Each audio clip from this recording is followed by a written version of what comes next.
He had a kid last week. Did he? Yeah. Who did?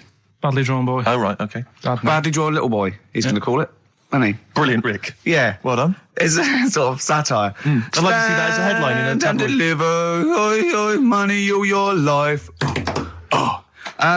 Now, going on. Oh, Carl, can we don't explain why panic. that's funny? Don't panic, Carl. I'm a professional. Don't worry. What's your concern, Carl? What's your concern? Nothing. Tell us. No. You can say. I can't. You can. This is so unprofessional. It's what? What have we done? What, talking about wool? Right. Come on, Carl, what's the problem? What's the problem? You say. He's great, and He's so scared. Come on, Carl, tell us. I don't know all the ins and outs, so I don't want to get into it. What? The thing. No, Well, look, you can't. People are perplexed now. What's the thing, Carl? What's the thing? What are you worried about? Say. Is it an email that's been received by the head of XFM? You've got the email open. You can talk about. You can say what it. Okay, let me just see. Without, I don't understand it. Please know that under a ruling at the Old Bailey, any reference to Adamant's state of mental illness in any news report will constitute a breach of the ruling and therefore lead to serious action from his lawyers. That's right, and that's true. That's subject we can't talk about that. You can play his records and Sing his classic songs. Sing songs. Yeah, well, it's best just to leave it, isn't it? Yeah, but that's what Carl was a little bit worried. There's no way I was going to mention that or influence anything, and I totally agree with the law, so don't panic, Carl. That should have never been sent to you. Why? Because it's like, accidents happen. Go on then. When things like that happen, right, you've been told not to mention it, Yeah. and you're like a little kid. Yeah. And once things are in your head, Yeah. it's difficult not to mention it. I mean, when I was a kid, Yeah. Go on. right, my mum's sister Hazel Right. was seeing another bloke. It's weird because she's a lesbian now. That's really weird. That must have been an interesting Christmas. But anyway, she was seeing this bloke, and he looked like Ken Dodd, apparently. He looked like Ken Dodd. Looked like Ken Dodd. So people said, don't mention it because it gets on his nerves when you like meet him and you go, oh god, you look like Ken Dodd. So I said, all right, his name is Will or whatever. And I was introduced to him. First thing I said, nice to meet you, Ken. Did you do it as a joke, or did you? No, because when you know that he's like, I'm not allowed to say that. I can't say that. I mustn't say that. Can't. And then I saw him. I thought, Jesus, does look like him. It just came out. Was it Doddy who turned her into a lesbo, do you think? Well, he wasn't a good-looking bloke, so possibly. She started going out with Esther Ranson though, which is weird, out of the frying pan. What was the story with the lesbianism then? How did she announce that to everyone? What age was she when she realised? Well, I mean, we're not a close family. Do you know what I mean? We're not the sort of family who keeps in touch with everyone. And I think my mum called her up one Christmas and sort of said, how's the Diddy Will? men? How's Will? Yeah, how's Nutty Ash? And she said, oh, no, I'm not. I don't do that anymore. I'm knocking about with Sandra or whatever. Right. And it was like, oh, right. Not big butch Sandra with the big earrings and the skinhead. He used to live down the road from you. I don't know. He used to get Doc Martens wholesale. That's Sandra. But she had a haunted house. Go on. Who, Sandra? No, Hazel. Right. Is this before she was a lesbian or not? Before. Okay. And there was a bike in the hall and the pedals used to go backwards. There was a what in the hall? A bike. That's handy, isn't it? Oh, that's great. Don't worry, we won't do anything. I want to know about the haunted house. There was a bike in the hall. And There was a bike in the hall and the pedals used to go backwards on their own. And also shoes used to stick to the wall or something. Did they? Yeah. Shoes used to stick to the wall. Yeah. Okay. That sounds like That's a haunted house. a hell of a household. Yeah. Oh, dear. Brilliant. Maybe she should clean the walls. Express 2 featuring David Byrne, Lazy, XFM 104.9, 1:45. I'm Ricky Gervais. Steve's got the sun. Yes, we're just going to be doing White Van Carl, where we ask Carl the questions the Sun asked some other bloke. That's right. Because we think Carl's got more to say than anyone on anything. Carl only tells the truth, by the way. Just remember that, listeners. Off you go. Yes, well, today's White Van Man in the Sun is John Slade. He owns his own door maintenance company. His answers are very informative, I have to say. But, Carl, what do you make of the Channel 4 producer, aged 30, who duped a school into believing he was a teenager for a documentary? Are you familiar with this story? No, go on. Well, basically, a 30-year-old guy kind of fooled the school into into thinking he was a pupil for a secret documentary. The school's outraged. Do you think that that's, for you, should anything go when it comes to making TV? I think I've said to you before, there's loads of kids at my school. I remember being in the first year, and kids who, what year do schools go up to? I was in the first year. What is it? 11. 5? Oh, sorry, first year of infants and juniors. No, secondary school. 11. Right, year 11. Kids have beards and stuff. No, not year 11. They're 11 when they first go to secondary school. Right. Well, I'm 11. The kids at the older end. Well, there's the fifth form, and then there's leave when you can leave when you're 16. I think, can't you now? Right. Well, kids who were 16 looked old. They did have beards. I remember going there and thinking some of them were teachers. I think he's answered that. Next one. What's the next one? Tattoos and everything. I think they're kids in the earlier years even. What do you make of the fact that Mariah Carey's £38 million payoff has cost EMI staff their jobs, and we're talking 1,800 EMI staff who have lost their jobs? What do you think of that? Yeah, I mean, is that silly money, Mariah Carey, on 38 million? She doesn't need that much. She doesn't need that much. She has to dress nice, though. It's not her fault. I'd say it's bad business. Okay. Because EMI, did you say? Yes. Right. They've got rid of them staff. Yeah. Mariah Carey's left. Who's going to do the work? Do you think Mariah should come back and do some temping? Well, they should have got a loan and paid her. Okay. Do you know what I mean? Vicious circle, that. Right. Have you done a business degree or anything? Commerce. You did commerce. Where did you do that? What did you do with that? At school, I'd learned how to fill out a cheque, pay a bill, and I think I had a trip round Kellogg's. Did you get an O level or a GCSE? We know he didn't. You know, But was there a commerce exam, or was it just a division of can't maths? remember. What did you fill out a check? Was it a subset of It was maths? an option. It was like, if you want to do it, you can. What was it? Fill out a check. Pay a bill. Pay a bill. Have a visit round Round Kellogg's. Kellogg's, and I saw my sister's boyfriend there at the time. He sorted me out with some variety packs. Really? What was in them? You know, Rice Krispies and Good stuff. Cocoa Pops? Space Dust or whatever it is. Space Nuts. So, sorry, that wasn't Ken Dodd, no. No. That was someone else, was it? That was an aunt. That wasn't Special K. Oh, dear. What about this then? Home Secretary David Blunkett admits that muggers rule some streets. Weird this, because when I was out with you... I don't believe it's going to be weird, whatever you say, Carl. when we were in that pub that night and we got talking about muggers and that, the tip is what I tend to do, because I nearly got mugged once. Act mental. You what? You nearly got mugged once? I nearly got mugged. Yeah. But I tried this technique of acting a bit mental. Right, and how did you act mental? Well, this guy wanted me trainers. And I was in Piccadilly Gardens in Manchester. It was quite late one night. Mm-hmm. And he come up, he said, I want them trainers. I said, you want them? I said, I worked hard for these. I said, how dare you come to me asking? And I got a bit livid. And he looked at me like, oh my God, he's got a right one here. And he left me. Were you acting mental, or were you just mental? No, I put it on a bit. Were you not petrified, though? Well, you don't think about it, do you, when you're sort of in the eyes of danger? Well, not you. Clearly, you're a brave man. So, what did you say?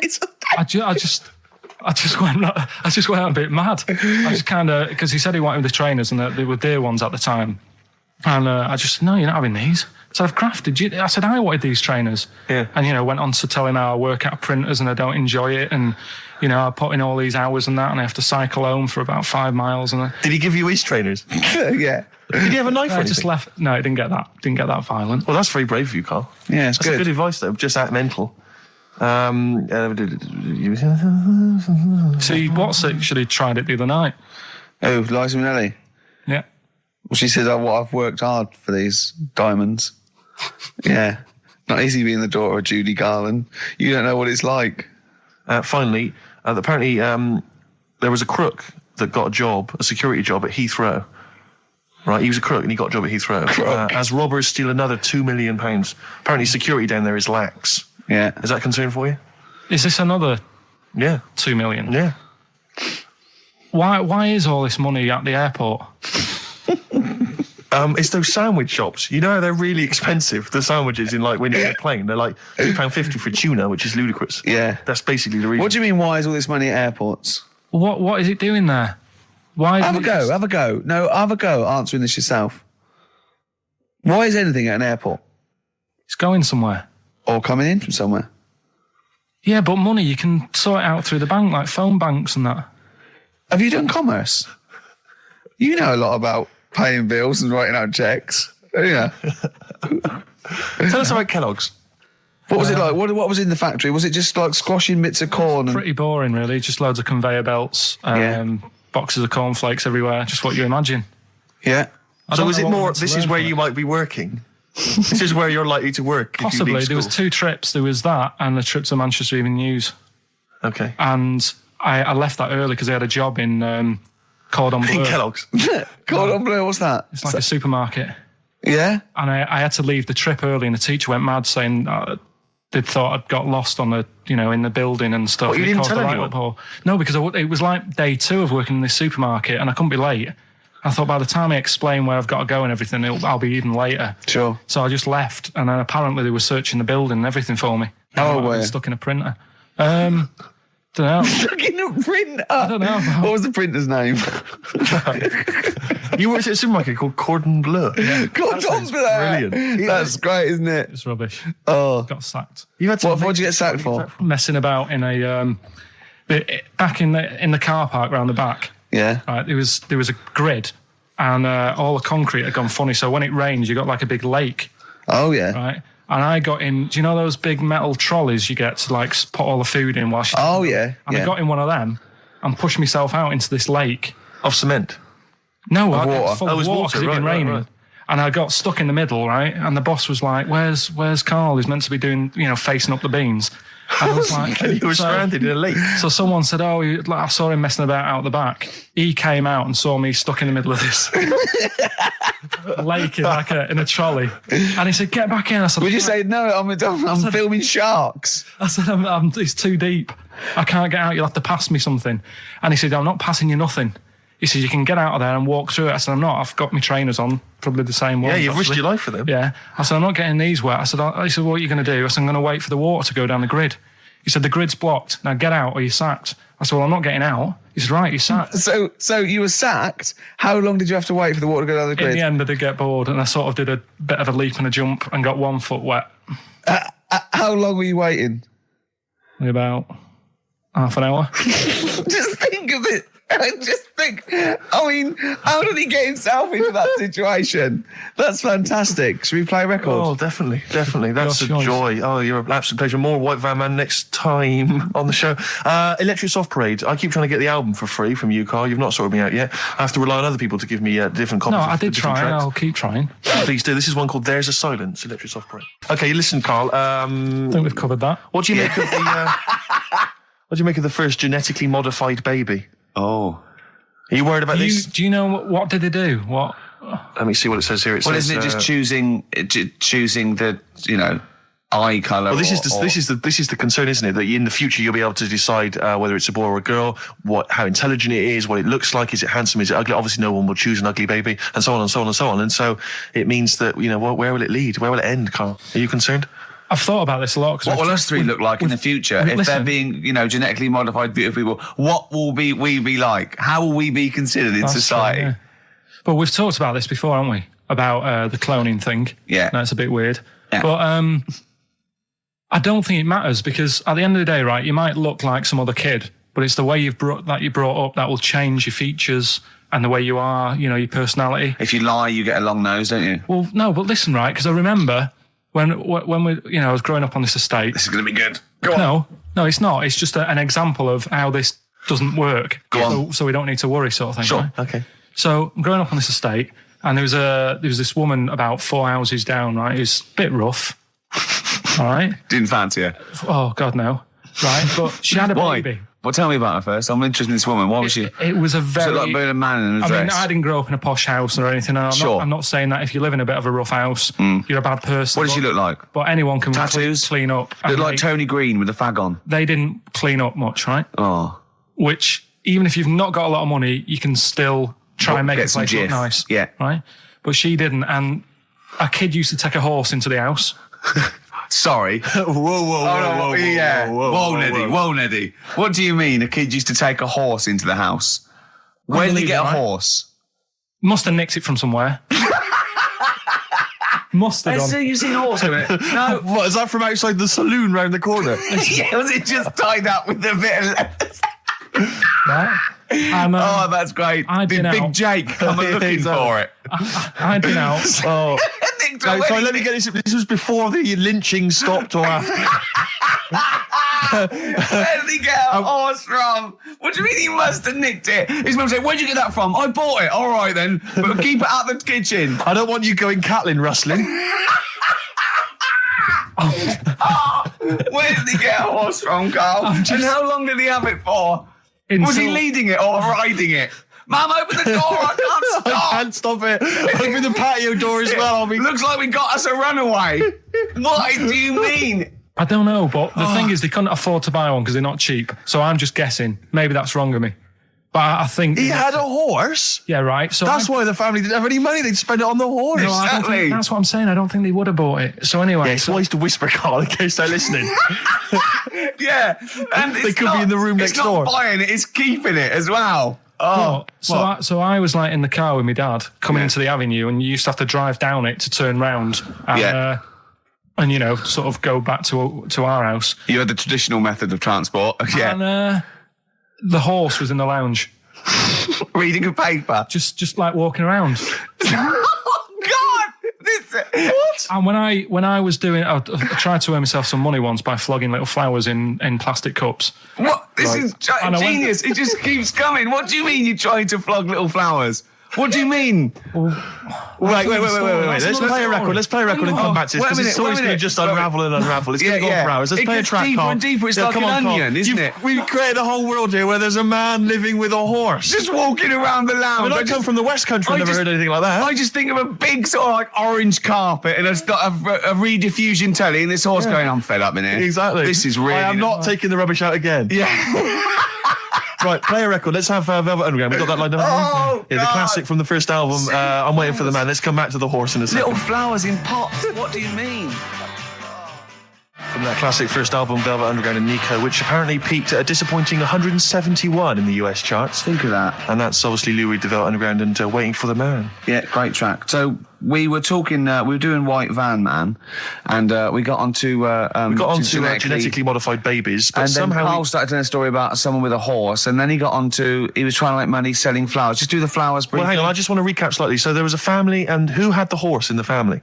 It was... Because you lived on an estate in Manchester. So the mother was a right pig, apparently. I don't know if that's relevant. You don't need to go that far. But what I'm trying to do is like make a picture for you so you understand what a picture like. it is. Who did she look like? Bit of a, and no disrespect to her, bit like Pauline Quirk. Quirky, yeah. Right? Okay, I knew you were going to say that. Yeah. I knew it was going to be Pauline. Did she have any tats? I've never got that close to it. Okay, all right. So who had the horse? Was this her son or her husband? No, her daughter.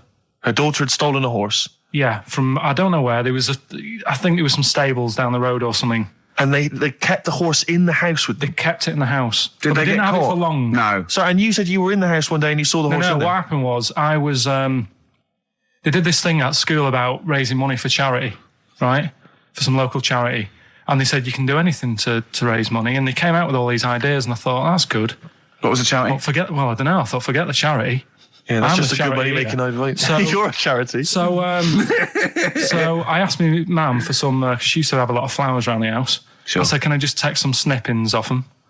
And I'll go and buy some plastic cups. And got some soil out of the garden, planted the bits of plants in them. Yeah. Got a tray. Yeah. Had about 25 plants on it, selling them for 25 pence each. Excellent. Did you sell any? Yeah, so loads. Did you just cut? You didn't just cut them and stick them in the soil? Yeah, they wouldn't have survived. But I think people sort of thought, well, good on him for trying. But anyway, so I went round to theirs because I thought their house could do with a bit of colour and stuff. Yeah. So it's a bit rough. So as I went... The horse went, thank God for that breakfast. They've been feeding me kitty cat. So I got up to the door and they opened the door and it was one of them houses where no carpet. Yeah, a horse in the living room. You know. We've all been there. And the horse was walking around the living room. I looked quite happy and everything because I always say that about animals. Black Beauty was on. Yeah. Well, think about it, right? If you were a horse, where would you rather be? In a little wooden hut with a load of hay, or in like a house with a Central heating. 3-piece suite and a telly and that? Telling you that. No, but I was saying this the other day. And an Atari. Right? I was walking through London. Commodore 64, rubbish. Exactly. Walking through London with Suzanne, right? Yeah. And you know, like homeless people always have dogs. And she said, "Oh, I hope she looks after it." I said, that dog is happier than most dogs, Right. Because people always walk past and give it a pat on the head. Yeah. It's with its owner all the time. Yeah. It's out in the open. It's not locked up in a house. Yeah. It doesn't You know what I eat, mean? but other than that... No, it does eat though. They're always all right. So that's what I was saying. I think this horse was doing all right for itself. Do you know what I mean? Well, not many horses have got their own house. Exactly. For a start, yeah. But anyway, that's by the by. Yeah. So anyway, this family, who's a bit. What we were talking about? It was about cloning. Genetically modified kids and all that stuff, yeah. Right. Now, what I'm saying is, you could say, right, Steve, you could have a baby, right? And Ricky could see it and say, God, I want one that looks like that. Yeah. Right? It could happen, Rick. So Come on, work with him. So you take it to the doctors, and I don't know what they do. They inject it with something or whatever. Yep, that's how it's done. Yeah. And get a little baby, and there it is. It looks the same. Now, the thing is, you separate. You both go off and do your own things. Yep. Right? Now, you look at Stephen, you look after your baby. Yeah. You treat it well. You give it good food and I'm that. a good dad. All the vitamins and stuff. Yeah. Ricky just gives it cheese. Right? So then it changes its looks. It goes a bit fat. It gets tired easily and that sort of thing. Now, when this family... Why am I just feeding a baby cheese? Right? This family who had a horse in their house. Yeah. They had a little baby. And my mum went round and said, "You're not going to believe this, but it's a beautiful looking baby." Right? Yeah. And I was like, well, And the weird thing is, it was a good-looking kid. But as time went on, they didn't really look after it. And I'm not saying, like, abusing it, but it used to run around. It used to play out till, like, 10 at night. Yeah. It used to chase cars. Right. It was a bit... Did it have hooves? No. Chase cars. Right. What sort of kid chases cars? Oh, God. No. Was it called Rover? Did it catch sticks? It's Liam, it was called, right? Right. Now, the weird thing is, it was a good-looking kid, but as time went on, and all that, like, not eating properly, and its hair was all patchy. It's not Liam Gallagher, is it? And chasing cars and that, and it became an ugly kid. It's definitely Liam Gallagher. And that's what I'm saying, right? You can clone all you like, but at the end of the day, it's how you're brought up. Brilliant. Wow. Whoa. Life. Wow. That was a hell of a point. Oh, God. But am I right? You're always right, Carl. So, would you like to start on your... to Steve, because I've heard all these. We won't do them all. We'll start off with the Mr. Freeze. Tell Steve the story of Mr. Freeze. This is the first time he nearly died. This is the most serious of the lot, really. So, what it was, do you know, like, don't know if your mum and dad did the same thing, but, like, they do the weekly shopping on like, a Friday.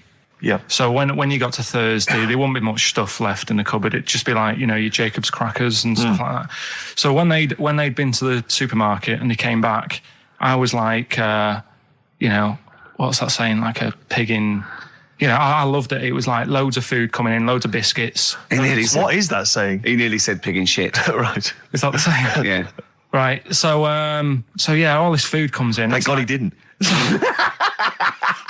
Otherwise he'd have been in trouble. That's true enough. Because he's culpable for our actions because he's the producer. So technically, that twat's in charge. Go on. Right, so anyway, there's loads of food, and I'm like, oh yeah, look at this, and chocolate biscuits, and, penguins and stuff. Bacon.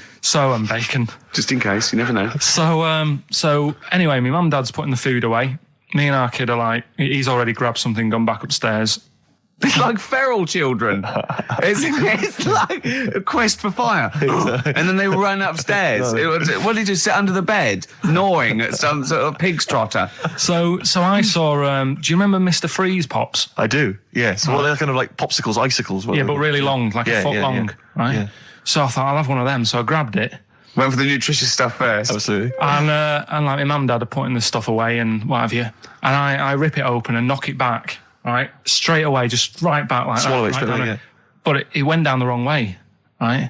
What, down your shirt? So I was like, oh God, can't breathe. And my mum and dad didn't even know what I'd ate. Do you know what I mean? I ate it so quick. Yeah. And I'm sort of tapping my mum on the back, going, and she's going, oh God, he's choking again, because I was always choking. If there was one thing, I don't know if I've got like a small throat, but I mean, even Ricky knows I can't drink that much, can I? Yeah. Do you know, or eat pebbles. I'm not a quick drinker. I'd always, I think I'm scared of like swallowing stuff. Yeah.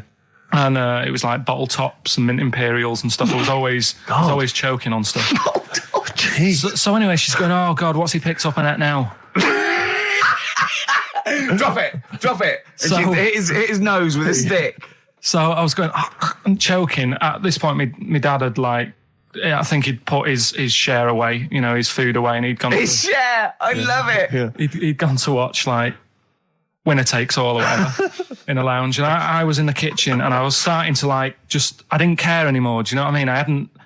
I just got to that point where I wasn't struggling anymore. You just thought, I'm done I just for. was falling to the ground. And my mum's going, get in here, I think it's serious.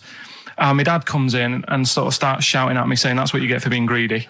He didn't even know what I'd eaten. Well, it was the moment to teach you a lesson, certainly. So he's there like that, and my mum's going, oh, look at him. And my lips were going purple, and my eyes were rolling into the back of my head. You look like Marilyn Manson. And so anyway, she grabbed me from behind and did that fireman thing. The Heimlich manoeuvre. Yeah. And, winded me, and it came up, and I was all right. What, the whole popsicle came flying back out? You see, that's what I don't understand, because there was nothing there. No, just a little bit. No, it swells up, doesn't it? Because it irritated it. So it went down your epiglottis. It went down the wrong way. It went into your air canal instead of your throat, and it sort of spasms, and that's the fear. You just got to calm it down and relax. So in time, I would have been all right. Yeah, anyway. you don't. Well, no, you might have. So that's so that's hang on. one. So, but No. But the weird thing is, for 3 days after that, I felt like a sort of a special person. I went to school. I'm saying nothing. I did full days. a special needs person. Yeah. I went to school the next 3 days after that. I didn't wag it or anything. I did full days. I love that. 3 days, turn over. Yeah, exactly. After 3 days, you thought, screw it. Yeah, did a quick history exam. But have you ever had that where you've felt like I've been given another chance here? Right, next one. weird. That's popsicle. That's popsicle hell. We'll call that. Right, next one. Which one's the next one? Oh, what about your paper round? Right. Can I ask very quickly, did your life flash before your eyes like they say it did? No, I just sort of went really calm and I'm ready for this now. Right. I wasn't bothered. Do you know what I mean? You had no scared. regrets? No. It was weird. It was really weird. Yeah. But anyway, the paper round one.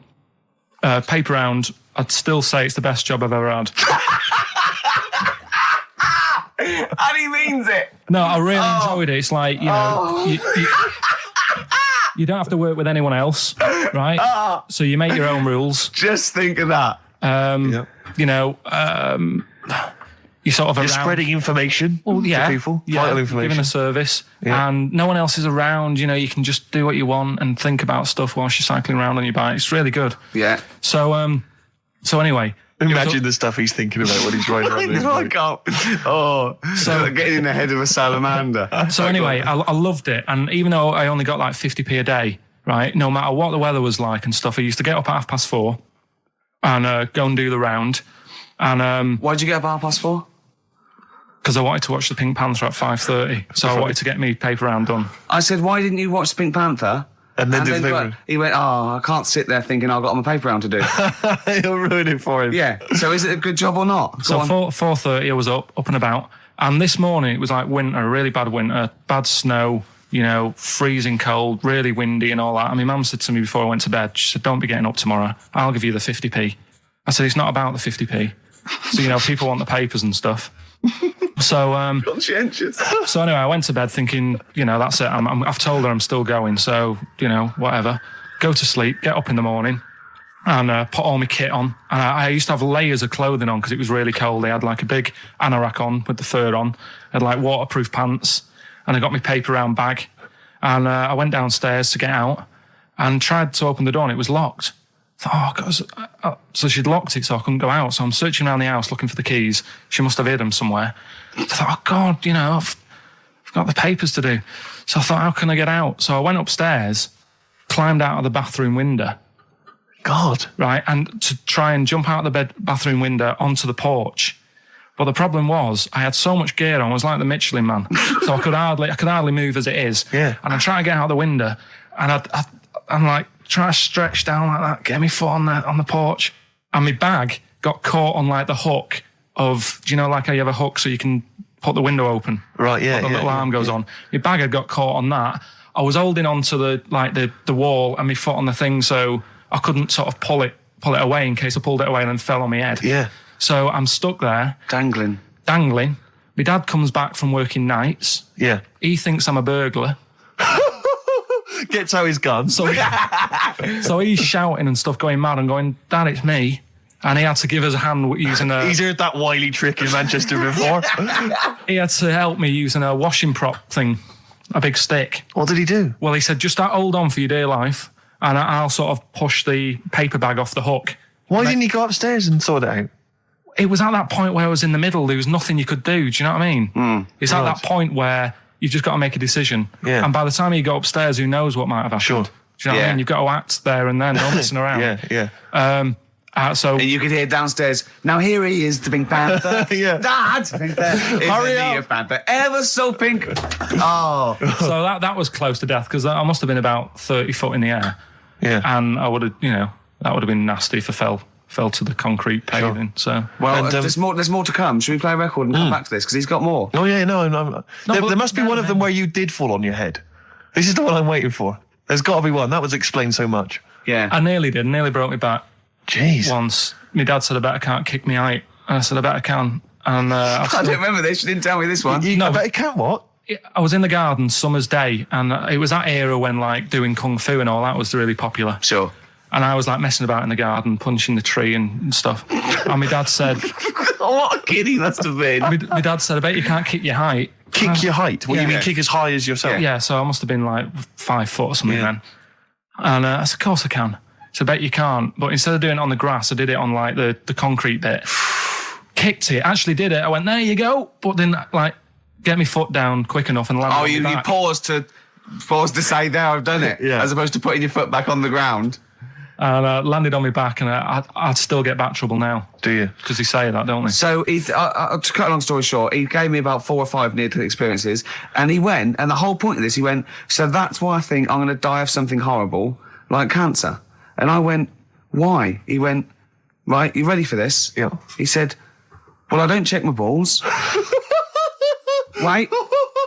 He said, I don't like the feel. Carl, always check your balls. Do you I check don't like the yours? feel. Why don't you like the feel of your own balls? They just, I mean, you know that I don't like bodies anyway. Right. Do you know what I mean? It worries me a bit that you've got all that going on in your body, right? And your skin's keeping it all in place. Stop. We're going down a whole other avenue of discussion. Let's play a track. Let's come back to it. Oh, right. I've brought in this. This is free. You'll know from the jeans commercials. Yeah, All Right Now Long and time everything, ago. yeah. All Right Now, yeah. But this is a great little track. This is My Brother Jake. Carl, any more? I'll tell that story that you were telling me about your dad when he was driving. Well, it's just that you were talking about, well, I mentioned Forrest Gump Yeah. and the Forrest Gump types. When my dad was when he was a taxi driver, Yeah. you used to have to sort of do your bit for the local area Oh, God. by taking the Yeah. Forrest Gump Yeah. people to Blackpool. Yeah. Is that what they're called now? The Forrest Gump people? Is that what the organisations that support them ask for them to be referred to? A as? minibus with Exactly. life is a box of chocolates.com. Well, Forrest Gump types. It must have been, so you work with these people. It was yeah. Right, yeah, the people with learning difficulties. Yeah. And he used to get five. Coming home must have been a busman's holiday. So he got 5 of them in the cab. Yeah. And he had to go to Blackpool, and 4 of them were really good, behaving themselves, didn't mess about, weren't fighting and stuff. But there was one who was just causing loads of trouble, and he couldn't control him. God. And what you've got to be able to do with people like that, you don't want them to get stressed out because it's not good for them. It stresses them out, and you could end up with a bit. Thanks, Dr. Carl. You could end up with a bit of a riot on your hands. So he thought, I'll nip this one in the bud right now. And he pulled up just on the outskirts of Blackpool, and he took the one out that was causing problems and put it in a wheelie bin. Oh, no. Oh, I'm sorry. I apologise. He did what?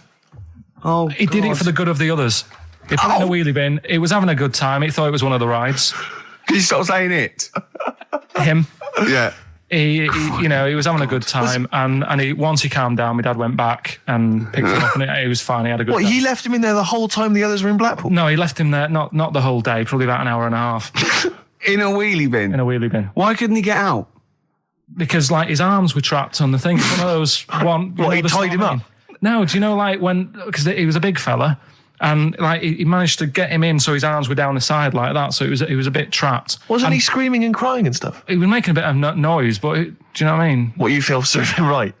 Well, but anyway, I didn't really want to talk about it. You just bbrought it up because of Forrest Gump. Did his family know about this? Is this the first time they'd have heard about this? He didn't get asked to do it again. Because I remember, I think all kids go through a phase of shoplifting. Well, and when I was going through it, I used to just little things, just like magic markers and magazines, Mars bars, that sort of thing. Yeah. And cigars and dildos. And one day, right, Same thing. that my mate Anthony, his mum called up my mum and said, I've got to meet up with you. I've got to have a word with you. And she said, what about? She said, I don't want to talk about it over the phone. So she goes, oh, right. Well, yeah, come round tonight then. So anyway, my mum sees me. She don't want to be in an awkward position and, like, be a bit embarrassed and what have you. So she sees me and she goes, right, Anthony's mum's coming round. What have you been doing? Yeah. So I go, oh, God. I said, I've been nicking stuff. So she goes, like, what? So, not big stuff. I've had a few calculators and Mars bars and stuff. How many? I'll just work it out. Hold on. Works out at 7.2 per day. So, how many calculators do you need? So it was when that phase. You failed maths, didn't you? Everyone wanted a calculator. It was like a trendy thing, wasn't it? Right. Oh, yeah. In Manchester a couple of years ago, yeah. So anyway, so I told her all this and I confessed to, like, Computers will make it there one day. I confessed to There's magic in the back of battery. Go on. confessed to nicking all this stuff. She comes round. She only wanted to borrow some money. Brilliant. She said, oh, I don't like asking. I was a bit embarrassed to ask you over the phone, but can I borrow 20 quid? Oh, that's fantastic. And there's me. That's great. And it's similar sort of thing to yours. And did you? And he went, hold on, Mum, let's just work out the interest on that. I bank 10%. She'll owe you £4.40. Oh, so your mum was a loan shark. yeah. And did she mention? She went, I I just stuff with that other, because what I'm saying is presumably you got your mate in trouble. No. Right, you didn't. No. She went, no worries, I'll just go and get my purse. It's on the dressing table. Exactly. Yeah. Carl, do you want a cigar? what other things you used to give away at your disco then that you'd find on the dressing table? You used to go into your parents' room and go, what can I give away tonight? It was stuff like cigars. My Yeah. dad liked cigars. Yeah. I had a pair of tights. What do you mean? Unopened. You know, you get them in like a long... Who did you give that to? Just whoever did the prize. It was stuff like, you know, we did like a little raffle. Just imagine Carl going, this is for a pair Who's of going joyriding this Pretty week? Polly, sheer. Exactly. Yeah, who's doing a bank job this week? Exactly, that's what it was used for, yeah. Just little bits, you know, unopened makeup, just stuff like that. And did Right. their parents not notice? No, because it's stuff that you're not that bothered about. If a telly went missing, they'd notice it. They would, wouldn't they? They'd be staring at a wall for 3 days. But a pair of tights and a cigar and that, Yeah. get away with it. Yeah. But it's funny as well because like you had two names. I just like remembered. I started off as Dazzling Darren's Disco, just because the first lights I could afford belonged to someone who had their name put in lights. Right. So I went along with You that had to name for a bit. pretend you were called Darren. That's lovely. That's great. Is it worth it? Good. Brilliant. And then it went on to Pilkins making music. Yeah. Jeez. That's great. Anyway, should we have some more music? 'Cause, Yeah, we've go been on. waiting for hours. What are you going to play, Carl? We've got the Cooper Temple Claws. Oh, lined up. brilliant. I'm going out today. I've never bought a suit since I was like 11, right? I went to my brother's wedding. That's the last time I wore a suit. Right. Really? And you can't get anywhere near it now, can you? Can't get into that. No. That was a good day. What was it? What sort of suit was it? It was like a sort of a grey silver one. Excellent. Quite flary. Nice. Well, try and go for something grey similar. silver one. Just think that with your little round head, what did that look like? I looked all right. Like he'd landed from the... Yeah, just landed on it's it. like, who's They the walk among spaceman? us. I didn't really need to wear a suit either because I hardly went into the church. I was in the car park, right? And it's when my brother was in the army and he had a Ford Capri with one of them horns that goes... And you just sat there. Why didn't he come in his tank? I just sat in that, doing that all day, and the vicar was getting well annoyed with me. What, when the service was on? Yeah. It was Brilliant. driving everyone up the wall. Were you just allowed to do what you wanted when you were growing up? Like Nelson Muntz from The Simpsons? Were you just allowed, didn't matter, was there any discipline? You didn't have teachers, you didn't, why didn't someone come out and... I got a couple of good hidings off my dad a couple of times. What for? Just being mopey most of the time. If I had a strop on, he'd hate that. He'd go out and burn something down or nick something, but don't wander around with your head down. Well. Didn't he smack you for not liking a castle once? Yeah. No, what's that? Went to Carnarvon the other day, and I was bored. I was at that age when I just wanted to go in an arcade, and my dad was saying, come and see the castle, there's history here, and I still don't like castles. It's one of them things that, again, just too far back to sort of even think about people living in them. Yeah. Do you know what I mean? So I was just like, look, it's a wreck, knock it down, flatten the thing. Sure. And I was being really mopey. Isn't that great? And it's weird, because now, like, my mum and dad have retired and gone to Wales. Yeah. And now and again, he texts me there, and every time we get to the point where he gave me a clout, he goes, are you getting flashbacks, son? Yeah. Well, it's a sobering lesson for you. Yeah. You're not on the British Heritage Committee anymore, are you? This is the National Trust land. Tarmac it. The biggest car park in Britain, for Christ's sake. Iggy Pop on board on XFM 104.9. I'm Ricky Gervais. Steve Merchant here as well. Yeah, little Karl Pilkington. Well, to reintroduce or introduce people for the first time to Karl, I think we should have a... Yeah, maybe sort of a quick Q&A, Karl, and we don't need sort of lengthy answers from you. We don't need lots of detail. It can be just a couple of sentences. Just to get to a answer his flavour of who question. you are. Yeah, so firstly, name obviously Karl Pilkington. Age, Karl? I'll be 30 next month. Really? This month. No, where are we? I don't think we need to ask any more questions. I think we've done it. That's it. I think we've Welcome done it to there. the world of Karl Pilkington. I think that... Oh, I thought it would take 3 or 4 I thought it questions was going to be at least... to really yeah. explain that what was the Karl first was question. about. Oh, Absolutely God. incredible. But we can't really leave it there because we haven't got enough else to do to fill up the 2 hours. So let's pursue this line of inquiry. Yeah. Age, what was the age, Karl? In a couple of months' When were you time? born? I'll be 72. Right, what month, what day? I'm on the cusp. You're on the cusp of a day. Well, 23rd of September. okay. 72. So anyway, okay, right, good. I know you were talking there about, obviously, your star sign where you're on the cusp. Yeah. You believe in that, do you? No. You don't believe in star signs? No, not really. But you do believe in ghosts, I understand. No, because the paranormal. but the star sign thing, you've got how many different star signs are they? 12, innit? Right? And then you've got like loads of people. Yeah. You do the math. So they're saying that, there's only 12 different sorts of people in the world. Exactly. That's exactly right. It's made up. It's made up nonsense. It's non-science. It's pseudoscience. It's hairy man and dyed hair woman science. Yes. Isn't it? All right. Yeah. Anyway, back to you, Karl. Where were you born? In Manchester. Okay. What GCSE results did you get?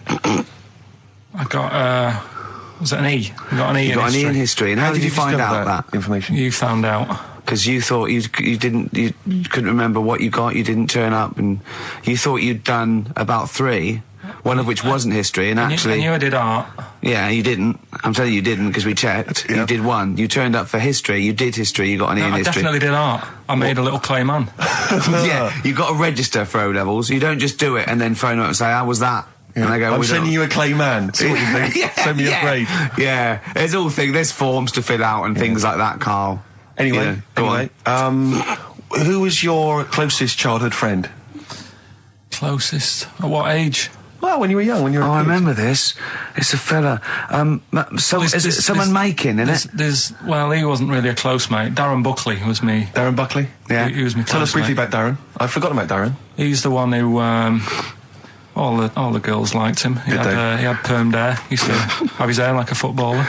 Sure. His Were you jealous of him? Were you dad was a copper. Did you hang around with Darren, like, in the hope of getting maybe his kind of cast-offs? Nah. It's weird with me, and I wasn't that bothered about having loads of mates and that. I had lots of mates, but I could do without them. You had a magpie, didn't you? I was happy playing with my magpie. Yeah, what happened to him? It flew away. Yeah. But I wasn't bothered because it was giving me grief towards the end, wasn't it? It was popping me grifter tyres and that. Yeah, sure. Flying down, pecking me head. Sure. Now, you went to school with a number of different interesting people, some of whom two were of which, freaks. I understand, had big heads and webbed toes. Is that right? Yet they were not related to each other, and they weren't friends with each other. Why weren't they friends with each other?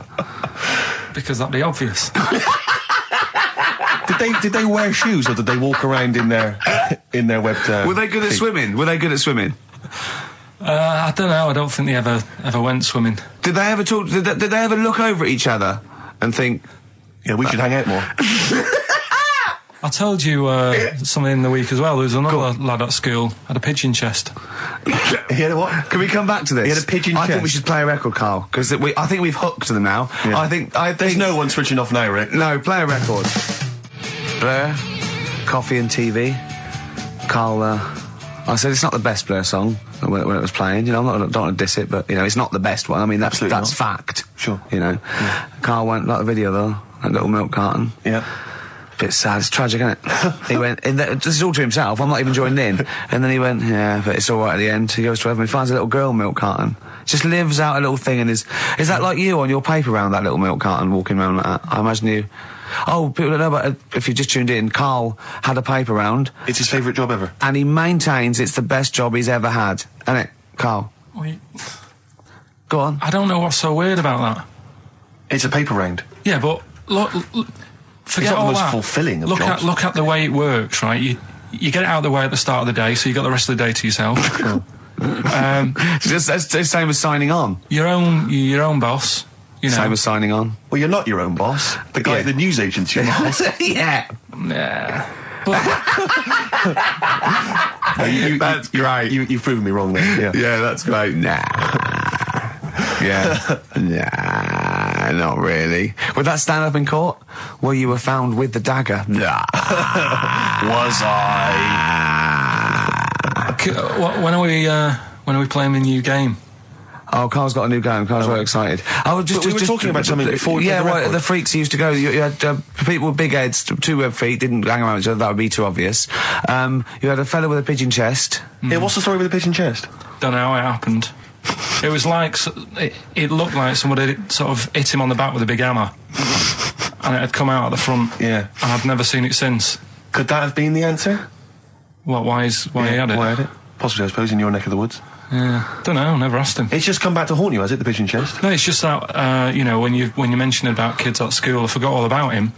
He's talking about the kids with the web feet and the big heads. Yeah, and I forgot about the little old the pigeon boy. Yeah, pigeon. Yeah. You remember that time when I nearly died when I choked on a Mr. Freeze pop?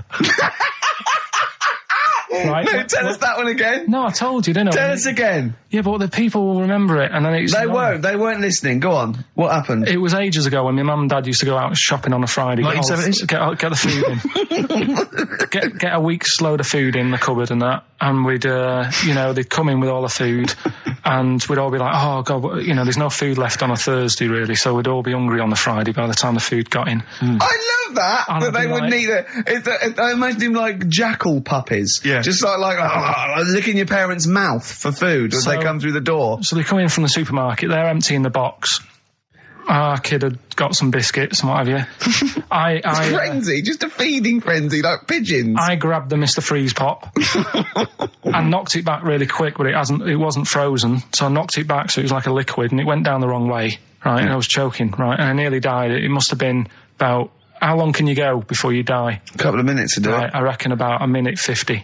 Right, I was really close to dying.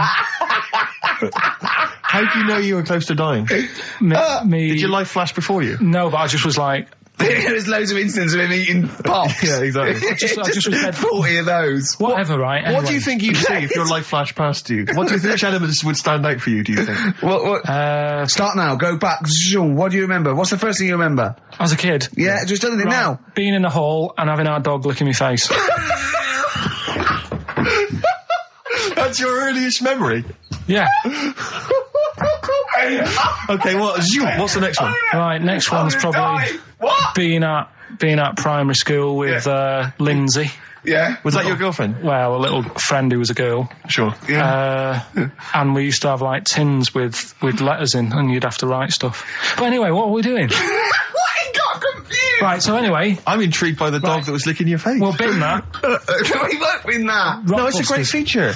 I just think you need to be a little bit more careful about what you consider to be education. I fell over. All right, well, we'll work on it next week. Play a tune, and what have you got for us? Because we've got a big competition. Come on. Do the competition. We've only got 25 Yeah, well, come on, Don't worry about it, Carl. Play a tune. We'll come back with Rockbusters. What are we playing? Let's play a bit of Tupac. Oh, that's what I'm coming out to, isn't it? Yeah, Fight. exactly. Yeah. Imagine it. Whack it up, whack it up. Right, when I did boxing at the youth club. Once, when he did boxing, he fought a little weak kid, because it was his first day, battered him. Next week, it was someone else's turn, and he got battered and he left. Yeah, I said, right, I've had enough. But there was Yeah. there was a ladder there that I had to work, right? And I decided after the sort of the first step, I thought, it's not for me, this. Yeah.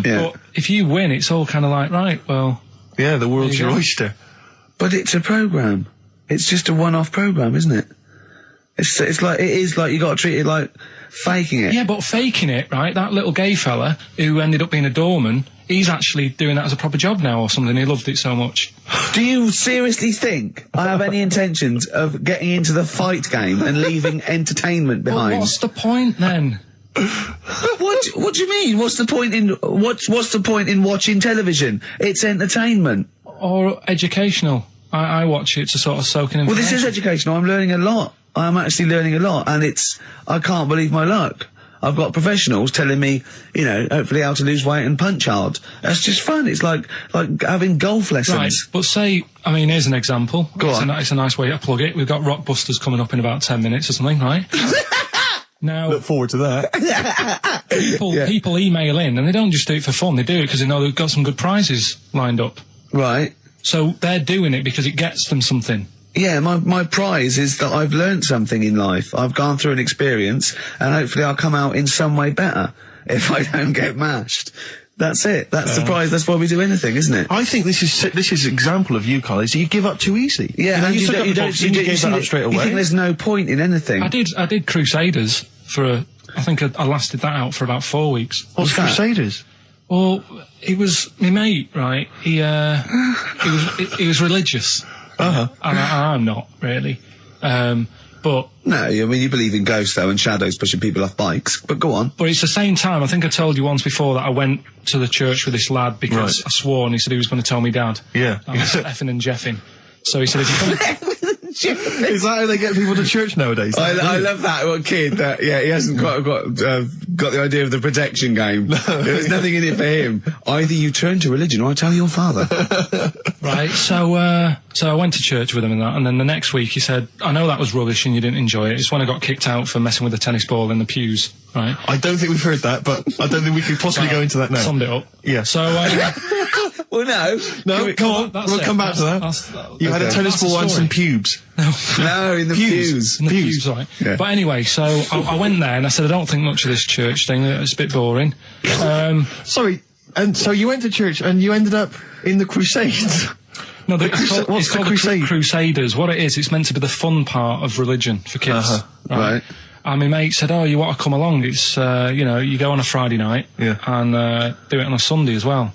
Right, so I went on the Friday night. It was brilliant. They had Sabutio, played table tennis in this dead big old house. And what do they do at the end? Say, I hope you enjoy yourself. Remember, God gave you all this. Well, it's sort of, enjoy the simple things in life. You don't need computer games. You can play table tennis and talk with your friends. Yeah. And blah, blah, blah.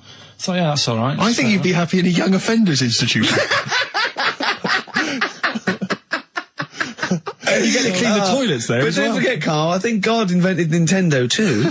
Right. Well, anyway, so that was all right. I loved it on the Friday. Yeah. And my mate said if you go for 4 weeks in a row without missing a day, you get a free badge. And, I was And like, salvation. I don't like all this sort of being stuck in stuff. Do you know what I mean? That's Yeah. what I did Yeah, about don't get school. tied down. Do you Yeah. know what I mean? It's like, every day. Yeah. Right. So, anyway, so you've got to come again on Sunday. So I thought, well, we'll have another game of table tennis. It'll be all right. Yeah. So anyway, I go on the Sunday. Who was this servant of God? Right. I go on the Sunday, it's like a totally different club. There's no table tennis. That's how they trick you. No Sabutio. Yeah. They start handing out Bibles. Oh. And It's like a timeshare Hang thing. on a minute, right? They trick you. So I didn't go again on Sundays. I used to just go on the Friday. Just go on the Friday. Brilliant. Brilliant. I'm amazed no one else saw through that. Well, the thing is, there used to be loads there on the Friday, so I bet there thought they won't even notice if that Yeah. I'm not, like, Yeah, do you sure. know what I mean? That I'm not showing up on a Sunday. So anyway, carried on. It was Just brilliant. this kid and the vicar? Oh, I love that. You got one over on the church. So I was loving it, right? Playing table tennis and that. Yeah, and then on a Sunday, they found out where I live, and the head fella started coming round, knocking on the door. God. He's everywhere, Rick.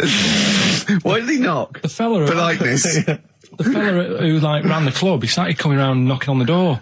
And I saw him coming up the path, and I said to my mum, "Oh, it's the fella from the Crusaders." Yeah. She didn't even know what I was. No. She She was thought like, you were "What off are nicking talking hubcaps about?" and stealing cars. She didn't Yeah. have a clue what I was talking about. You've been going to church. to church, I don't You believe it. little bleeder. That's not how we brought you up. So I said, "Look, just tell him I'm not in. Tell him I'm not in." And then she had to keep doing this, and they were coming round every Sunday to try and make me, like, go on a Sunday. It was really important that I went, and that I was abusing the system and all this. Anyway, I didn't go. And then Why didn't they just tell you on next time we turned up on a Friday? Yeah. No, well, because there was so many people there on a Friday, you just get mixed in the crowd. Yeah. It was jammed. It was well popular on a Friday. Yeah. Yeah. Right. But anyway, on one of the Sundays, it was quiet for a bit, and they stopped coming round. So I thought, right, I can go out again, right, on a Sunday, because I used to avoid hanging around the house. What sort of reign of terror is this? Incredible. So I thought, It's right. like the Spanish Inquisition. So I thought, great, they forgot about me. Yeah. Everything, I can carry on in sort of normal life now. Yeah. And I was playing out in the avenue. Fella comes round. Oh. And he goes, there you are. You know, you're always busy on a Sunday. You enjoy Fridays and that, don't you? I was like, yeah. He goes, well, come on, you've got to come with me. And I couldn't get out of it. No. You know what I mean? It's like, what could I say? Charlie says. Right? Yeah. So, anyway, he nearly killed me in a car crash. So that was the excuse I used next time. He had a Mini, right? And he was driving us there, and he hit the curb, nearly sort of turned over the Mini. Right? There was like 3 of us in the back. So I said... That record. So next time, Or was it a joke? Next time he came round to pick us up, I said, look, really enjoyed it and that. I said, but ever since that journey, I really, you know, I don't want to get in the car with you again, because it scared me a bit. And I said, all right then, I didn't have to go again. That's all right, isn't it? That's extraordinary. Yeah. He almost killed you in a car It's a crash. parable. Thank God no one was hurt. Yeah. I remember that. Your life moves in incredible ways. Yeah. Rather like God. Yeah. So, So there you go. they're probably round there now, aren't they? Going, is he coming tomorrow?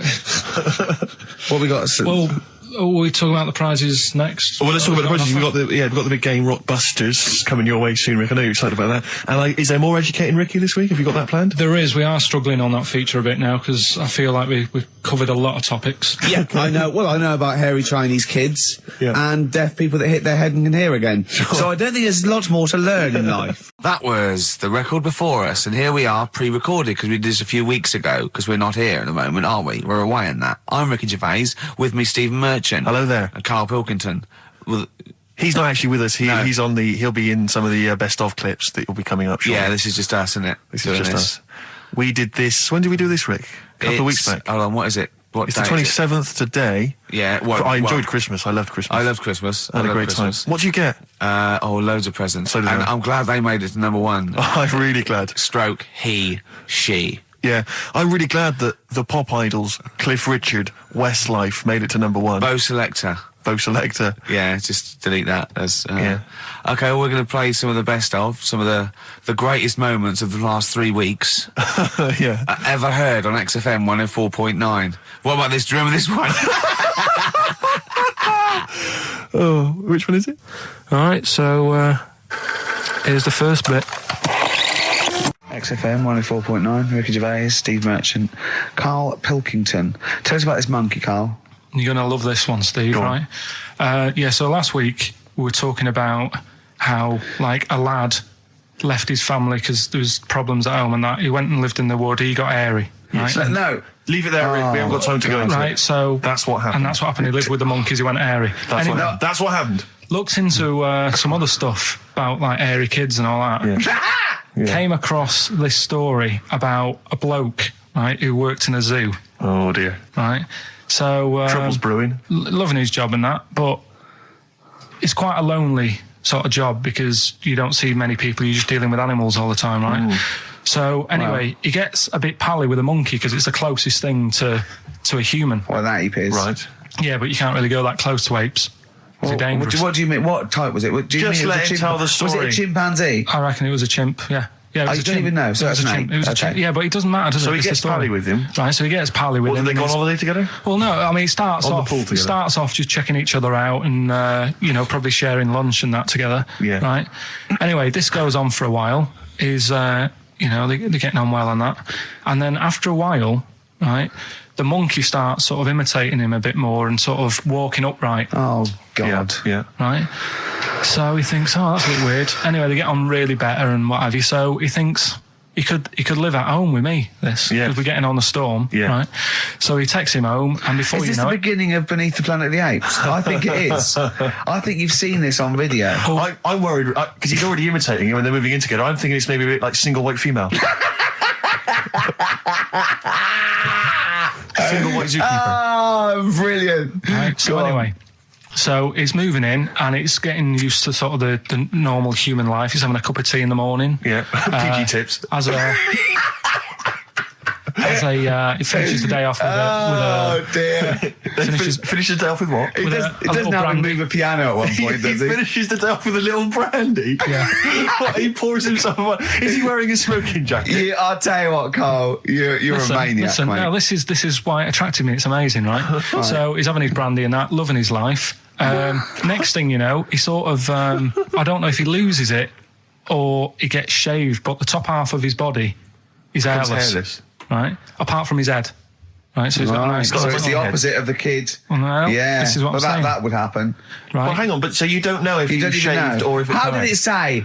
Then the hairless. What? I'll bring it in for you, the story, and then you All can right, well, see if okay, I've gone keep wrong. going, keep So going. anyway, so this is going on, and he's having a great life. Then the zookeeper starts getting a bit annoyed because he's having a better life than the zookeeper. The zookeeper's in the zoo. This is such So the rubbish. zookeeper's still got to do a day's work. The monkey's at home, he's partying, Well, he's it got gets his to a other point when he chipmates says round. there's no point you coming in to the zoo because the whole reason of you being there was because you're being kept there. Right. And he didn't want to bring the memories back, so he said, you stay at home. So You are you're talking such. Just let him finish. God, I don't know if I can sit here and listen to this drivel. I'm fascinated. It's It nearly sounds over amazing. anyway, right? It sounds extraordinary, Carl. So he's walking up right, he's having a tea in the morning, finishing the day off with brandy. Gets a bit out of hand, only tries it on with the zookeeper's wife.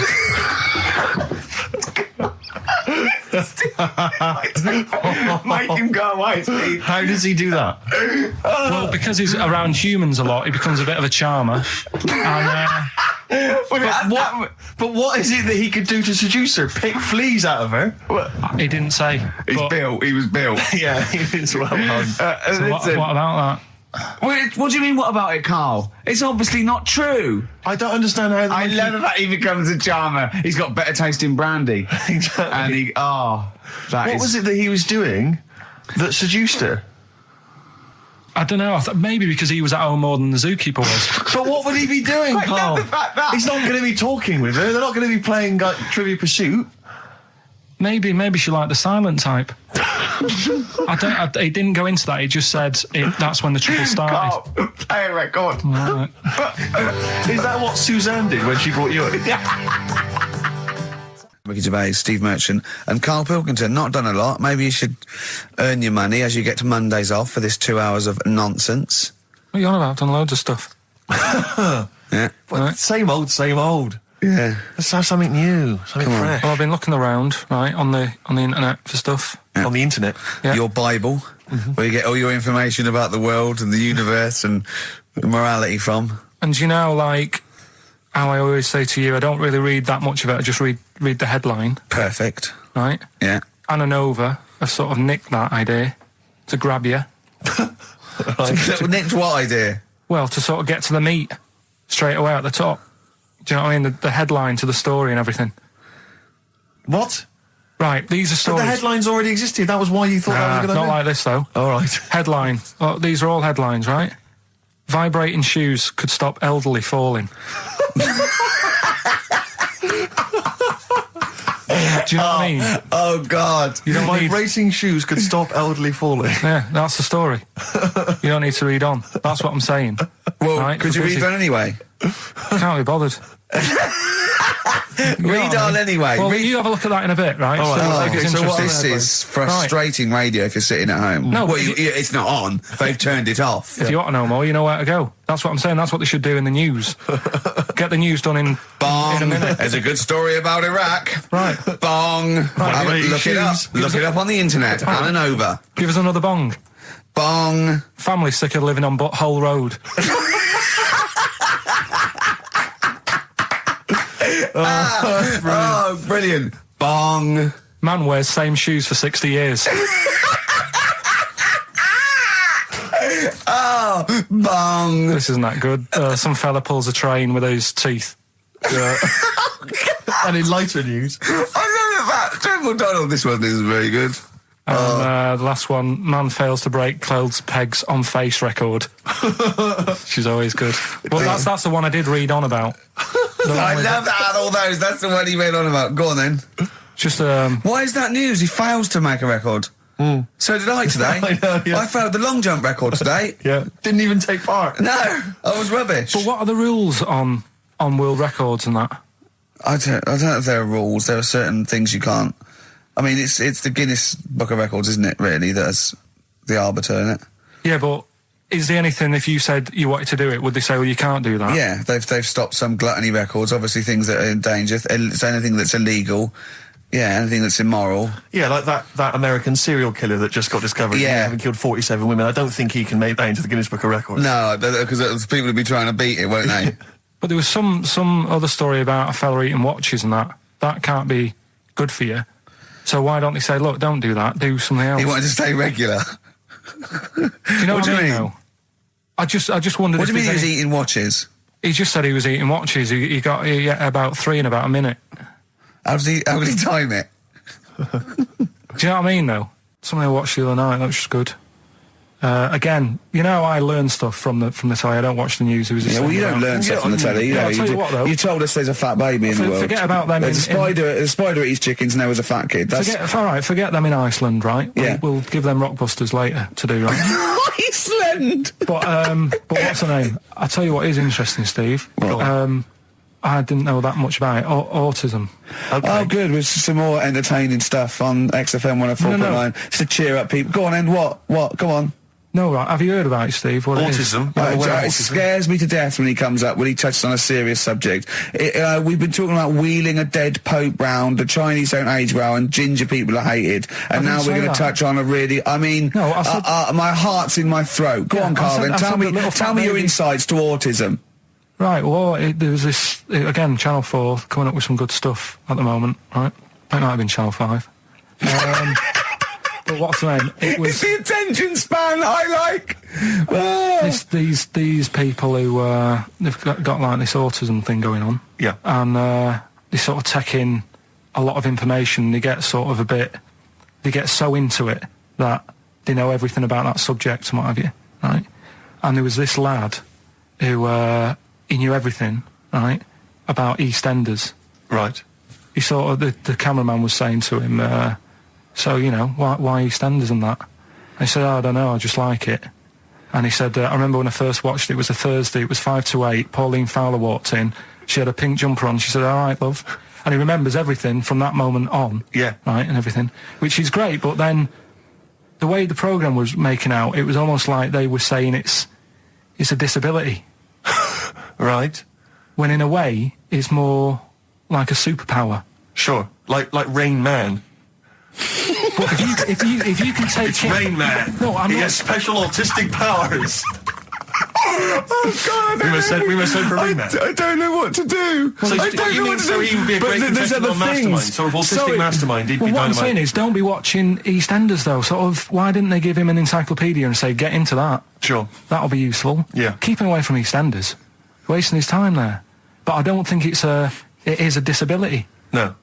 Yeah, there are other things, and they're not. It's also autism is a matter of degrees. From what I know, and I'm sorry to have to do this, but I feel that I have to at least be the voice of reason, as ill-educated as I am on the subject. But I think there's degrees of autism. I think some are higher performance than others. There's other issues with it. It's not they're just got good memories. They don't go around doing tricks for people because they can remember stuff. There are other issues with it.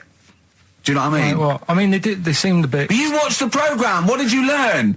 That he knows when Pauline Fowler came in. Yeah, I mean, there was other bits where they couldn't control their emotions and stuff. Oh, that other little bit, yeah. But the main bit of it was he can soak up information and stuff, and I'm just saying it didn't seem really bad. Do you know what I mean? There's disabilities where people say that's a bad disability. It's like how people say about... This is brilliant. This is just like this is amazing to be in a room with this man. It's incredible. You just wind him up and listen to what comes out. And I'm going to sit back now. I'm not going to defend you or explain anything. Just go on and tell me about the other disabilities that are worse. What I mean is how people can sometimes easily get mixed up. How people are scared of like a cyclop. When at the end of the day, he's got a disability. A bloke with Who's scared of a cyclop? No, it's apart just from like Jason and his Argonauts. Where's this cyclop that you're scared of? No, I'm just saying in history and in books and that. No, not in history. History happened. Yeah. What are you thinking of? You're mixing history with Greek mythology and Roman mythology and every other type of mythology. What do you mean? There wasn't really a giant cyclop that went round picking up ships and throwing them around. That's not history, Carl. Do you think Batman's history? No, but it was ages ago, wasn't it, when we were sort of forming... No, I'm not saying it didn't happen ages ago. I'm saying it didn't happen. Well, it might have done. I mean, what's so ridiculous about a fellow with one eye? In the middle of his head, and he's big and scary and lives in a cave. Why is he scary? Because if he had 8 eyes, I'd be scared of him. At the end of the day, he's got a disability... we'll talk about it in a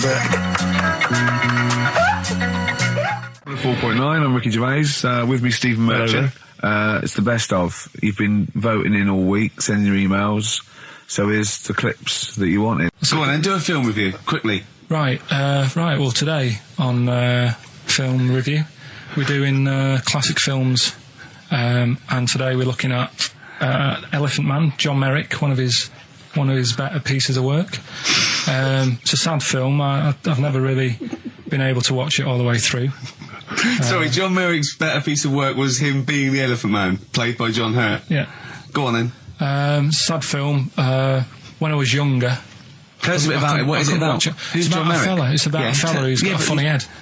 Right, tell us this. And, he lives in... I think he lives in London, in like about the 1930s or something like that. And he's being picked on all the time and stuff. And first time you watch it, you'll probably cry a bit. And then the second time you watch it, you're just sort of thinking, God, that would be bad. Sort of having a head like that being picked on all the time. Then the third time you watch it, you might think, how does he get his jumper on? Then, I don't know, I'm probably bored of it the fourth time. but it's well worth watching, so Elephant Man... Brilliant. Yeah, see it. Brilliant. I think if you want to get on TV, Carl, you'd be better as the subject of maybe like an omnibus documentary. Living with Carl. So we'll move on to this next one, right, which is brilliant. Dead short story. So, right, old woman, about 70 years old. She's normally fit and healthy and stuff. Nothing wrong with her. She's having a good life.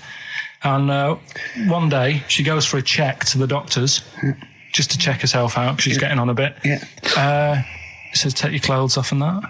So she does, and checks her out, says, yeah, you're looking good. Turn round. He said, oh, God. He says, you got a tumour on your buttock. Right?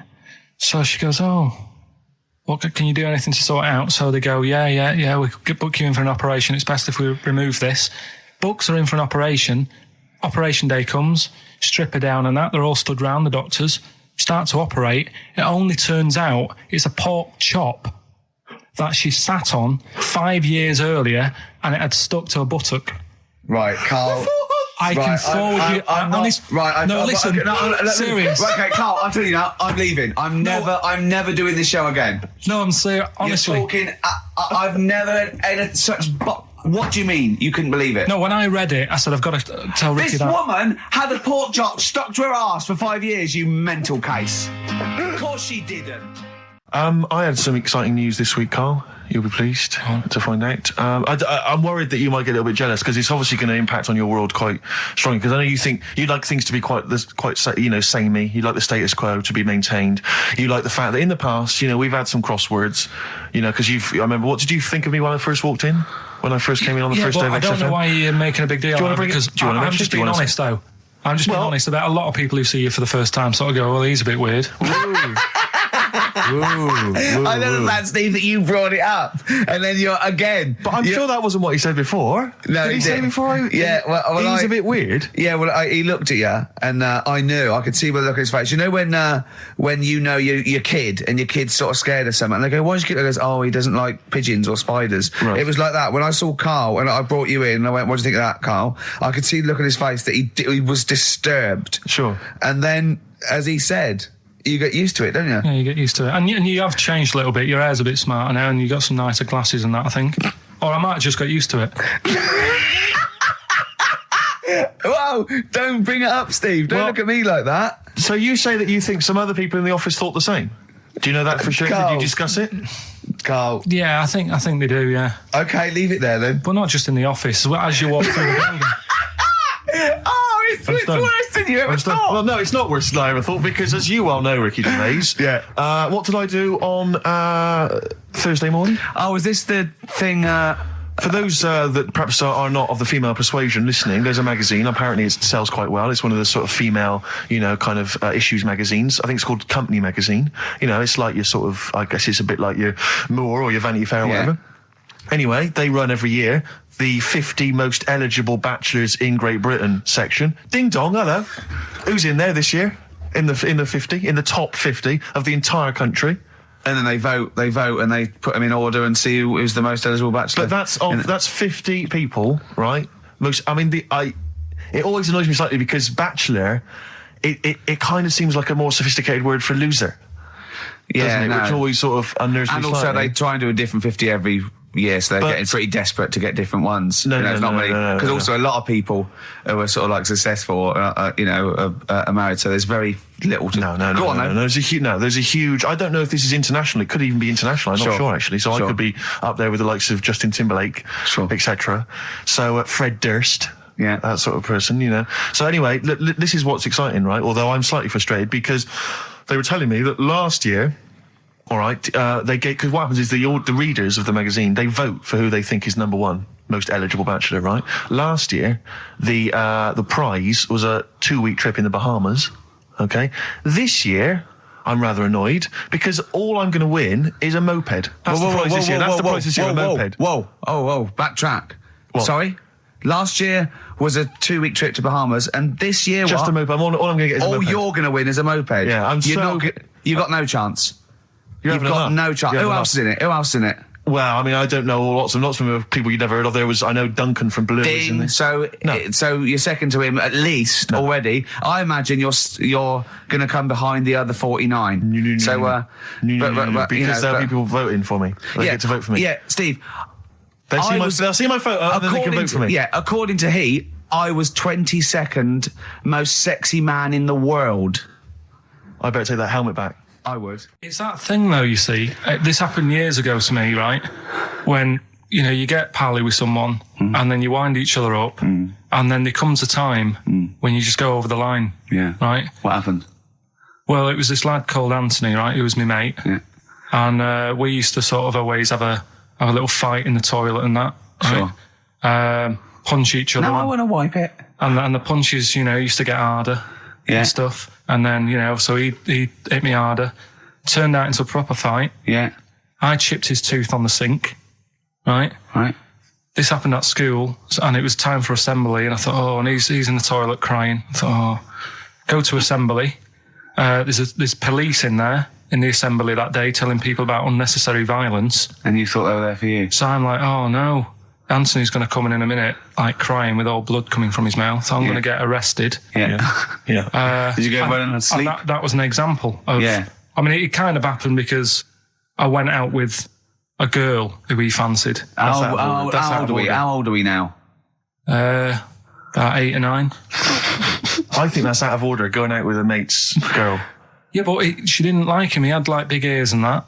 He had no chance. You're so why such a should I? dish. No, but do you know what I mean? All right, I haven't got the looks like I used to. Sure, when you were 8. But that's before the stress of having head squoes and that sort of thing. I have aged a lot since. Having your head squeezed. I love your own grammar. I know, That's the past tense, is it? Squeeze or to have squeezed. Oh, he did squoze his head. Yeah. Oh, brilliant. So, What about a bit of Bowie? Bowie? Be my wife. Carl, I'm asking you. Let's make I think it we up. can squeeze that in. Be my wife, Carl, come on. I'm Ricky Gervais, with me Stephen Merchant and Karl Pilkington, our producer. Right. In inverted commas, heat put. Yeah. They know. How you doing, all right, Carl? Yeah, didn't they also write something about me bald round head? Yes, perfectly round little bald man head, they said, so... Because you need to know that when you listen to the radio on that. Really matters what my hair's doing. Your hair, have you given it a little polish? Because you look like a cue ball at the moment, and you've had a shave in it. I've never seen such a round head. It actually looks like a plate with ears. Yeah, well, for those that have never seen Carl, I actually, if you remember, I think he looks a little bit like Mr. Spoon from Button Moon. He does. If you've ever seen that show, Also, he looks like, when they say they find with a little 4-foot human, and it's actually 500,000 years old, and they give it a name, and it's the first, Australopithecus into. He looks like one of them as well. Perfectly round little. He is the missing link. He looks half human, half monkey. Because he's got a slight slouch as well. So yeah, it's like those pictures where you see it going from an ape to a man. He's one of those in the middle. Yeah, and of course his monkey hands, his hairy little wrist to those skinny little things that he can get oranges out of holes with. And it's unbelievable. Why are you so all shaved and polished and everything? Got a wedding. What? Got to go to a wedding today, so thought I'd, clean myself up a bit. Yeah. Shouldn't you be wearing a suit or something? No, I'll go home and put something on. Oh, okay. But, Suzanne said, make an effort. I sort of had a shave and that, and then I came out of the bathroom, she said, oh, your head looks a bit sort of eggish. She's right. She always worries about when I have a shave, because I just, That's your girlfriend, Carl. I know. Saying that. Just think, so don't worry about Heat saying it. And funny thing is, it's Boyd Hilton, I think, of Heat that wrote it. And he's got a little bald head. Yeah, no, don't slag him off. Yeah, but on the end of his review, does it say, written by Baldy Boyd? No, because it doesn't matter, it's a magazine. Don't worry about it. Looking forward to the wedding? A bit boring, isn't it? But you've got to do it. They've probably listening. Should we do a shot? No, it'll be a great day for them, but I know what will happen. Suzanne will see, all the fuss and that, and then she'll get ideas, and I'll have to let her down and all that. Why is it you don't want to get married again? I always forget. It's just... Who's it for at the end of the day? I've been with Suzanne for 11 years, right? Sure. We're happy. Well, I am. That's what counts. You're never happy. I am. I'm all right. Yeah, no, you're happy with Suzanne and everything, but apart from that, you're never happy. You are the most grumpy, moany thing in the world. I mean, I get annoyed, but I'm always happy. I was annoyed here. I was happy coming here, but there was a bloke behind me walking and scuffing his feet. He had a pair of those stupid skulls on, and he was clicking and scuffing. Wear some shoes. You don't have to click. Pick your feet up. Flip-flops annoy me. But I'm happy. I'm just annoyed. You are just like, oh, the world's on me. It's rubbish, this. I know the world's great. It's just sometimes people annoy me by being there, But Steve said I should be locked in one of those towers that princesses used to be locked in fairy tales, so because everything annoys me. But you're grumpy. I'm not. I'm all right. XFM 104.9. We're not here. This next clip is one of my favourite clips. Look, it needs no introduction. Here it is. Finally, White Van Man, what do you make of the fact that Sainsbury's are bringing in square tins? Is that a concern for you? Is that true? Apparently so. Why? Don't know. Like it's easy to stack. This is what the guy in the Sun has said. That should be interesting. That should be... His comment on Sainsbury's are bringing in square tins is that should be interesting for meatballs.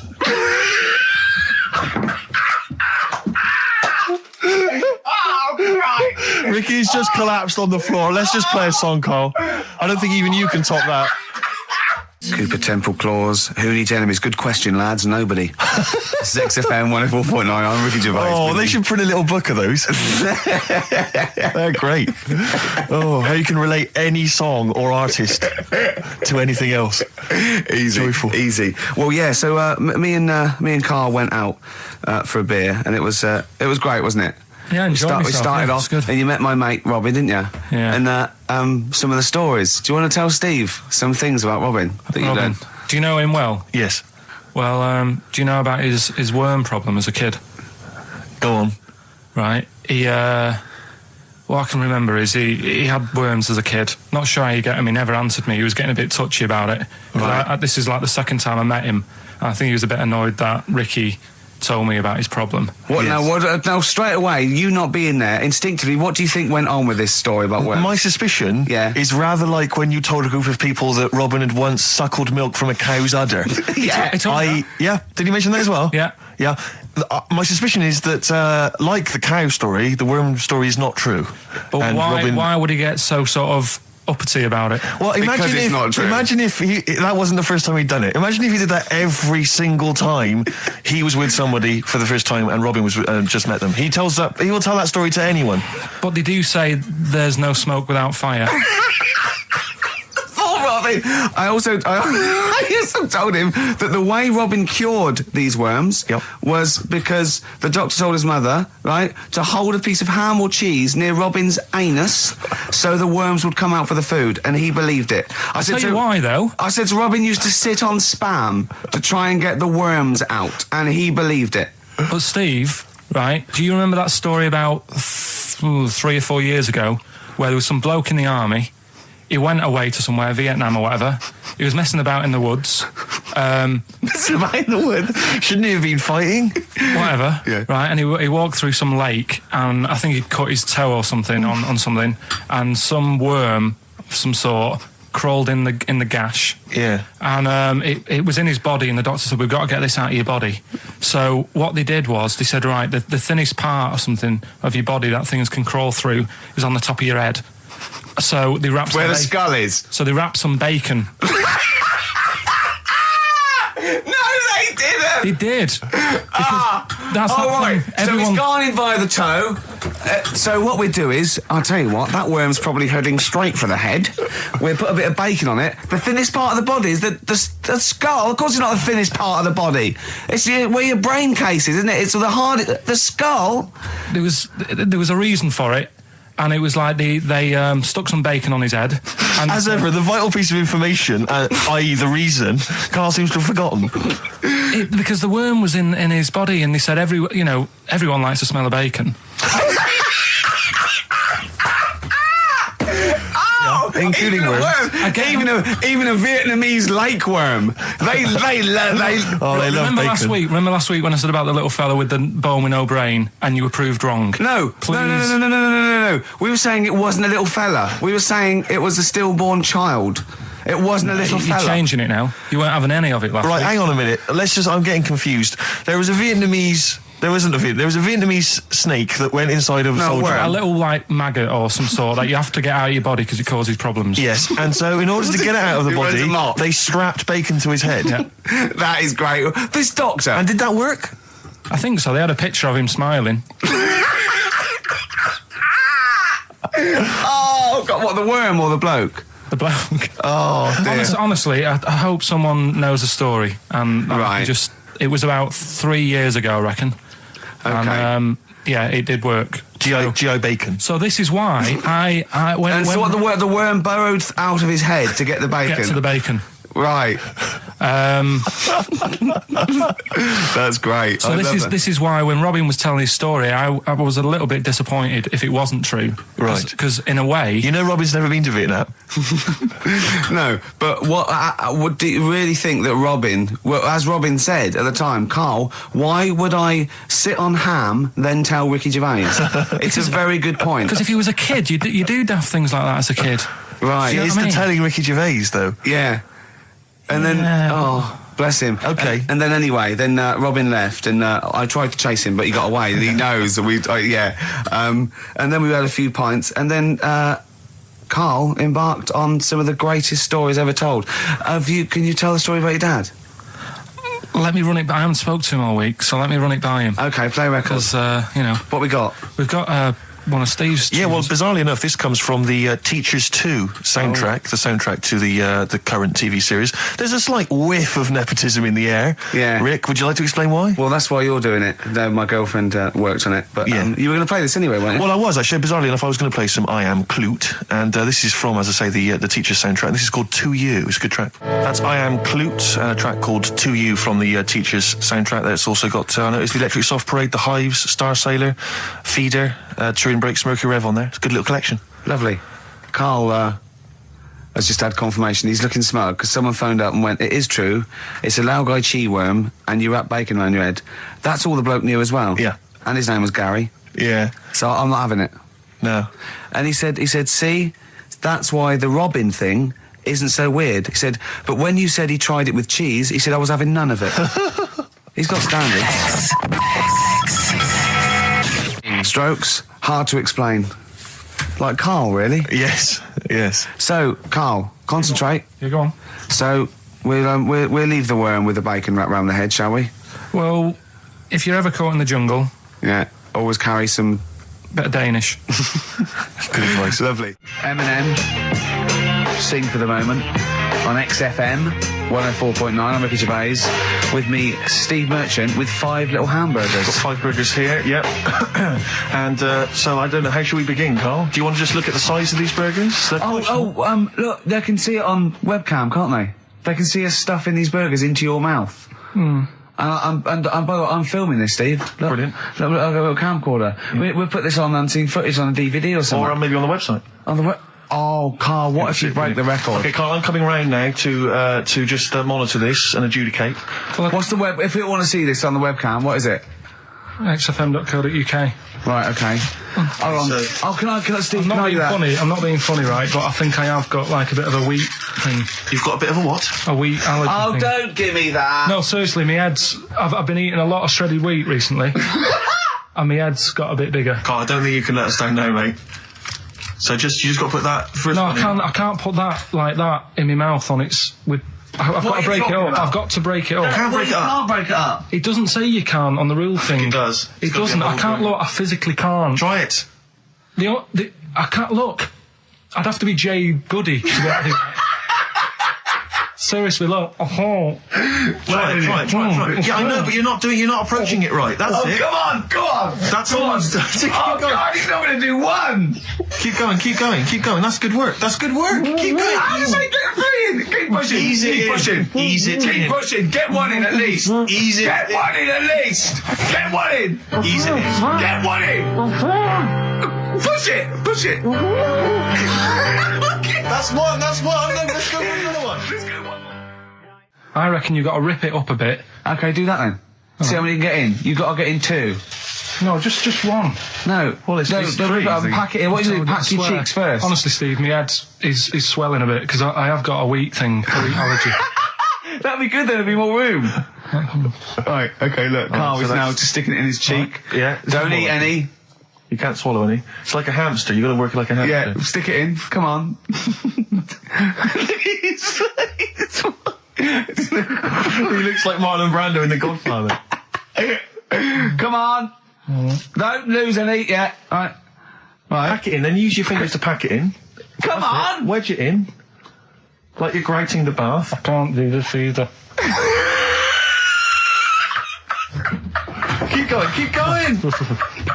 Keep going, don't give up so early. This is part of the problem. You just give up, Carl, too quickly. You failed again. It's like your history O level. Come on, Carl. Come on. Do something all well. it's one there, Succeed at something. Push it in. You've got nearly a half a burger there. Oh, I'll come round there. You're chewing. Don't chew. I've got a bit of food. I don't know what he said, but... Is that a What, whole is that a whole one? No, it's not. I can see bits left. Come on, Carl. Come on, keep working at it. We keep working at it.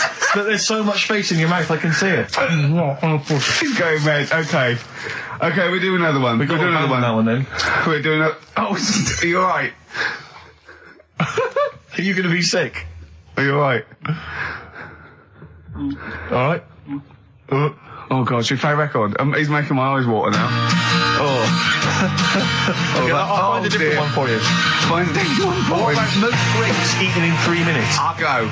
Do you want to do that? Grapes are Most easy, aren't grapes they? eaten, that's easy. Great. Come on, grapes are easy.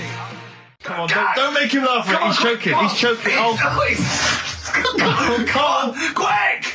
keep going, Carl. Come on! Come on! What happened? Did you just throw up? No! Don't make him laugh! Oh, Come on! we can make wine. Come on, Carl. You're doing so well, mate. I want to go. Come on, only... Why are you making him laugh? That was a world record attempt. Come on, he's over. Keep going. Come on! You got 25 seconds. Come on. Oh, I think that was a shame actually because you were doing well, but something went wrong. I know, and I think those are bigger grapes than the ones I've seen before. They're quite big grapes. Look at his face, he looks so despondent. Come on, Carl, 8 seconds. Just a few more. 5. Come on, what's the matter? 2, 2, 1. It's all over, Carl. It's all over. Better count how many you did. You can get good at this. We can get good at this over the weeks. I think that was a fairly pitiful attempt, actually. I really thought you had a... It's interesting, actually. These are harder records than you might think. Yeah, I know. 6, 8, 10. How do you feel after that record-breaking attempt? Not happy with that. What are you not happy about? The fella who did it, was he in hospital and just had loads of grapes and was bored? I'm sure he wasn't producing a radio programme, that's for sure. Well, to be fair, neither are you. What was tricky about it? What did you find hard? I think having Ricky standing over me, sort of shouting, "Go on!" isn't normal. No. But that wasn't... He hasn't eaten any! Hold on, that's 50, you have to. That's quite a poor attempt then, by the seam of it. Would you think about trying to maybe do that again in a couple of weeks? Would you do some practice and try that again? Leave it for the experts. And I noticed a tricky point. Maybe sort of when you had about 50 seconds to go, you seemed to be spewing things into the bin. What was that? Again, mainly Ricky standing over me. So 88. He's got 88 left. Okay, so what's the mental arithmetic there? Because we put how many in? It was 150 in the thing, wasn't it? What did I say? What did I say I had left? well, I'm not doing it again. 88. So You had 88 left. So 62. God, you're only at 62. What's the matter with you, Carl? There's people start you at 62. That is rubbish. That's disappointment. let's leave So that. you failed on 2 world record attempts there. 62, and the record's that is rubbish. What were you doing? Oh yeah, but like I said, I've got a small throat. I can't drink a drink quick. Ever since the Mr. Freeze Pops when I was 6, that I nearly choked on, I nearly died on, I can't go back. It'd be like asking, I don't know, someone who got run over to play Frogger or something. What's Frogger? This is the Best Of Show on XFM 104.9. I'm Ricky Gervais, with me Stephen Merchant. Yes. I hope you're enjoying the Best Of. I tell you something I do know. Go on. Right? But I can't really get a question out of it. Go on, just tell us. There's a shadow somewhere. It's already good, isn't it? I'm loving it already. No, right, there's a shadow, I think it was in America. Yeah. And it's on a quiet road. I'm guessing somewhere like Boston, that's what you mentioned. Okay. Right? No. Somewhere like Boston, and people at night used to see this shadow moving about, and they'd go, "What's that?" Right? And it got known, the town, the little local town got known for this shadow, but it didn't cause any problems. People What are you talking about? Well, it was like, You lost me. What are you talking no, about? do you know like some places get famous, like Scotland's got the Loch Ness Monster and that, but No, it doesn't go cause on, any. yeah. But it doesn't cause any problems. It doesn't exist, go on. Right? So there's this shadow walking about on the road. What do you mean? No, what's he again? Rubbish. Right? So he's walking Nonsense. about. Where did you read this? Where did you He's see walking this? about. This was on the internet, and I'm sure. Sorry. Sorry. Right. I thought it was shite. I didn't know it was on the internet. Right. So this shadow is moving about, and Independently of an object. yeah, and the local mayor and that is like, yeah, it's a bit weird, but it's not harming anyone. The mayor involved. Was he elected to that post? Hey, Mayor, we got a problem down here. Seems like a shadow. Well, it's not causing any problems. No, it was just causing any problems. Yeah, go on. But that's the thing. It was left for years, and then it did start causing problems. I see, that's it. If you leave these shadows to go unchecked, Rick, they go crazy. Yeah. You let them run amok in the city. Yeah. You've got to stand What did it do? on What did it Roman do? shadows. What did the shadow do? It was pushing people off the bikes. It was what? It was pushing people off the bikes. I'll find out more for that next week. Right, that'll tease them. You're a maniac. We'll do more on that. We haven't had time for educating. Please never have children. Right, listen. Just promise me now you'll never have kids. Like when you're born, you're a little baby, wrinkly and stuff. When you get older, you sort of morph into a baby again. And you go through the same phases. So when you're young, you buy singles. You get old, you got nothing to do all day. You got all your pension money. What will I buy? Cliff Richard's on the telly. Here's my video, buy me song. You see, that started off as quite a sensible point, because I actually think they do it. But what was all that alien stuff about when you're born, you go wrinkly and you go wrinkly again? So sometimes you mix like normal things that human beings say with I don't know what. Well, look, when you're a baby, you've got a little bald head, no teeth. You get old. What happens? Are you a philosopher? You're an official philosopher. Because, I mean, it sounds like it. Oh, Carl, play a record. You're a gem. You're a diamond. Oh, chimpanzee, that monkey news. Right. There's this monkey, right? Yeah. And it had been, do you know you hear about monkeys being badly treated and stuff like that? Yeah. So, anyway, it goes into this home. It's 14, this monkey. It's called Matty, right? Goes into this home where it's looked after. What do you mean home? Just like just a little monkey home, right? Okay, so zoo. Yeah, kind of, yeah, but they haven't got any other monkeys there, right? What have they got there? They've got just other animals and that, but not that many monkeys. But anyway, because he's there on his own, again, you know... When you say monkey, do you mean a chimpanzee, by the way? Because you usually do. Yeah. I can't believe that journalist thought this was scripted. Amazing. So anyway, yeah. So it gets sort of pally with the people working there and that, and it's smoking fags, it's having a drink at night and all this, right? What do you mean it's having a drink at night? How? It's all here, Steve. I mean, we haven't really got time, but Well, don't say it's all here like it's proof. You've got another stupid story that someone has put onto the internet. Someone sitting at home in their bedroom has put onto the internet. So he's having a fag, he's drinking a lovely glass of Bang Rock Station. Yeah, the wine that's perfect for a barbecue. Yeah. Anyway, it's loving life. It's forgetting about its past and everything, right? When this other monkey comes along, Oh no. Trouble's brewing. Go on. right? That comes in. Something said. Right, forget it then. Forget it. No, forget it. Yeah, but it's all the time. It's not just, I mean, you haven't done that with me, taking your clothes off and that yet. But, like, last night we were sat in the pub and I was saying, right, you know, let's not even worry about new features then. Let's get the current ones, you know, going. Like Getting what? Good. Like, the one I was trying to work out, the cheeky freak of the week. Think of that! Yeah, but I was Think of saying, that, though, as a normal conversation. yeah, but I'd looked online, right? I didn't find that much. I found, actually, I'll tell you what I found later. Brilliant. We're looking for them, right? And then at one point, I think you said to me, go and, you know, what about the Guinness Book of Records? Yeah, you know, they'll have, like, the best freak in the world or whatever. Yeah, ever. So I said, yeah, bring one in. Now, you've got one at home. Yeah, I've got a But you couple. couldn't be bothered carrying that in today, so I had to go out of the pub that I was at, Yeah. nip into Borders, Yeah. buy a Guinness Book of Records, Yeah. out of my own money, $18.99, Yeah. bring it back, and then you said, I don't know if I want to do this feature. So it cost me 20 quid for that. I had to buy a video for Silence of the Lambs film clip. I'm actually out of pocket at the end of this. But do you want to work with me is the thing. If you want to work with... people would pay that sort of money to work with me, Carl. You're a lucky bloke. Think how many people think, Carl, he gets to drink and sit. Yeah. Well, you making a cup of tea and I surprised, didn't I? Little surprises. Steve, you know, last night, do you know when I left the pub in a bit of a mood because I was just fed up with not getting anything done? Yeah.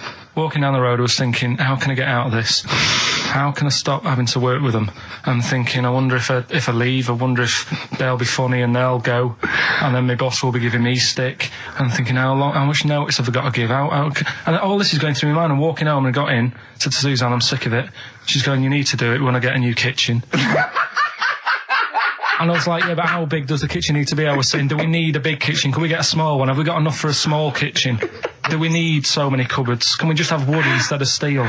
All this, trying to get out of doing this. Yeah. It's always just, I always feel like, because I like to think that I'm not perhaps as bad as him. Yeah, You annoy me in different ways. Like what? How does he annoy you? Well, stuff that, I come up with ideas, say Cheap as Chimps. Yeah. Rockbusters springs to mind. Yeah. 15 like Taiwan. 15 Taiwan. Let's just remind people what 15 Taiwan was. It was a little feature that I wanted to give a run, give it a little run, see if people like it. The premise being? No, there's no premise, it's just a title. No, we were going to get 15 sort of ornaments, you'd explain them, and then people would call up and say, that one's from Taiwan. See? God, you just explained why I didn't think that was a good idea. Yeah, By explaining the good... No, the funny thing is, Steve, right, I was walking down Regent Street on Monday, walked past one of these big stores, right, and they've got all famous quotes on the windows, right, and one of them was something like, an absurd idea is often a great idea. Yeah. Do you know who said that? Go on. Einstein. Yes. Which made me wonder, if you were his mate, would he ever have done E equals MC squared? Or would you have said, don't bother with that, it's not going to work? Because that's all you seem to do, everything I come up with, you put down. Yeah. Well, that's one thing, he's negative, right? I don't know why, I don't know why he is. What else? He messes me about, I get him concert tickets for stuff, and you say, I didn't bother going. Yeah. That is annoying. You come in, with, 5 minutes to go with tracks that need editing. Yeah. The little bag, that bag that was free. Yeah, you got a free bag today, an XFM little rucksack thing. Yeah. You were like, oh, what's this rubbish? Yeah. Ricky said, I'll have it, they're great. He said, no, I want it. Yeah. Well, it was free, I needed it. I'll give that as a gift or something. So, I mean, I think on reflection, Steve is probably a little bit more annoying than me. I won't go that far. You are annoying. If I had to go away for a week somewhere, if it was a quiet place... Well, you are again, aren't you? That's 2 holidays you had this year, I mean. If it was a busy place, I'd probably go with you, because people, do you know what I mean, staring at me all the time and that if I'm walking around with Steve. No, I'm just... Can I draw up a list of reasons I don't like you, Carl? Just being honest. What? I'll tell you, because the list of reasons I don't like you is incredibly long and getting longer. Just saying. Do you want another snack?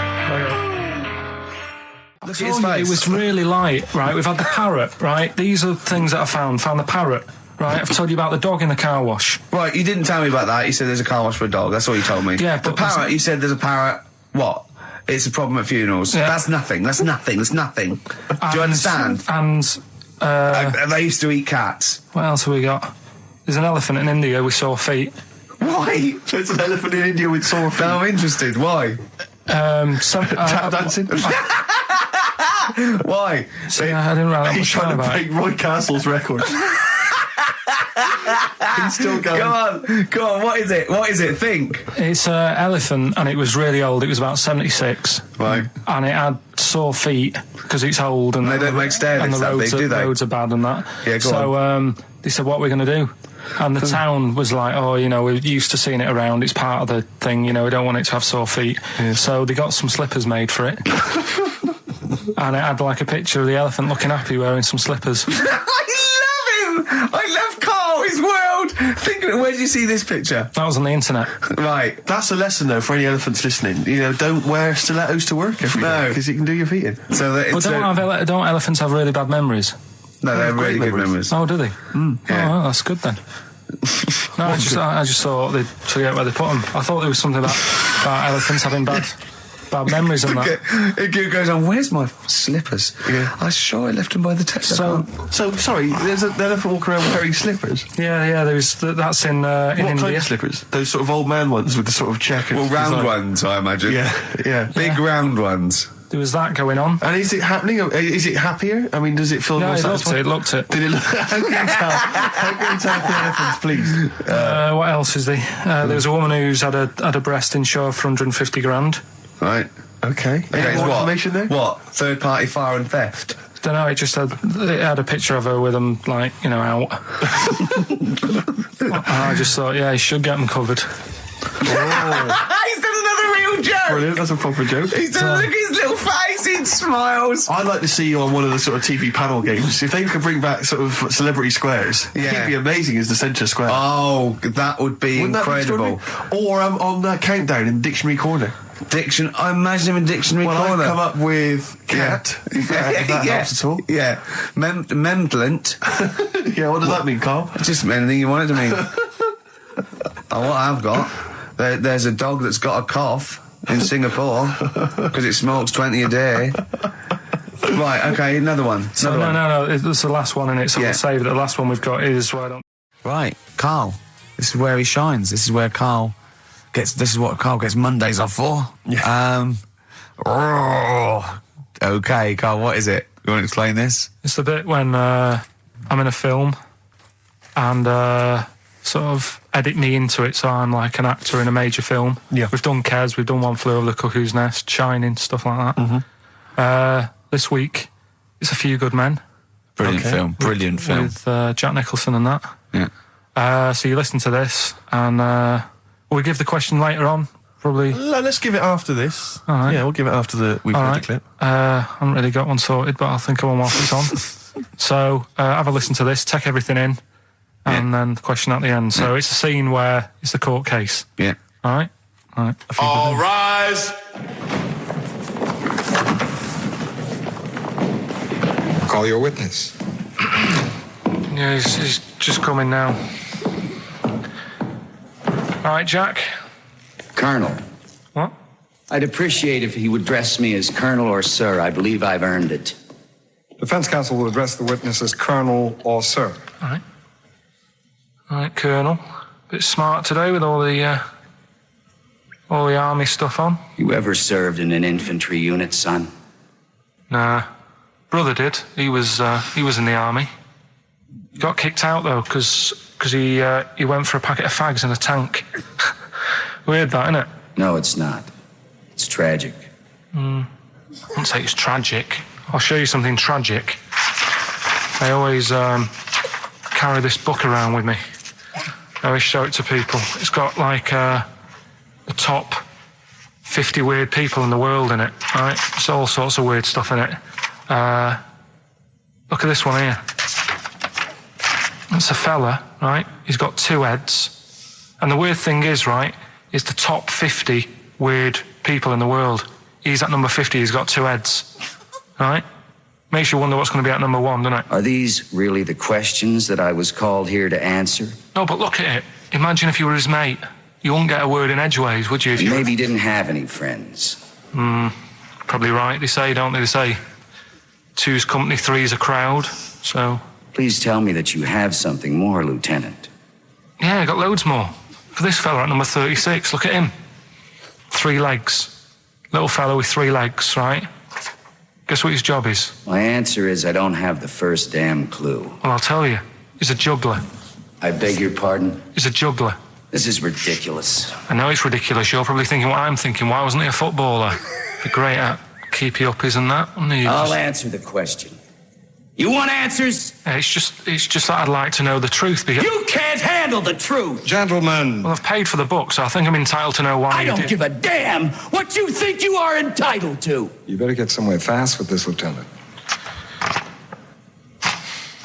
What about this one, then?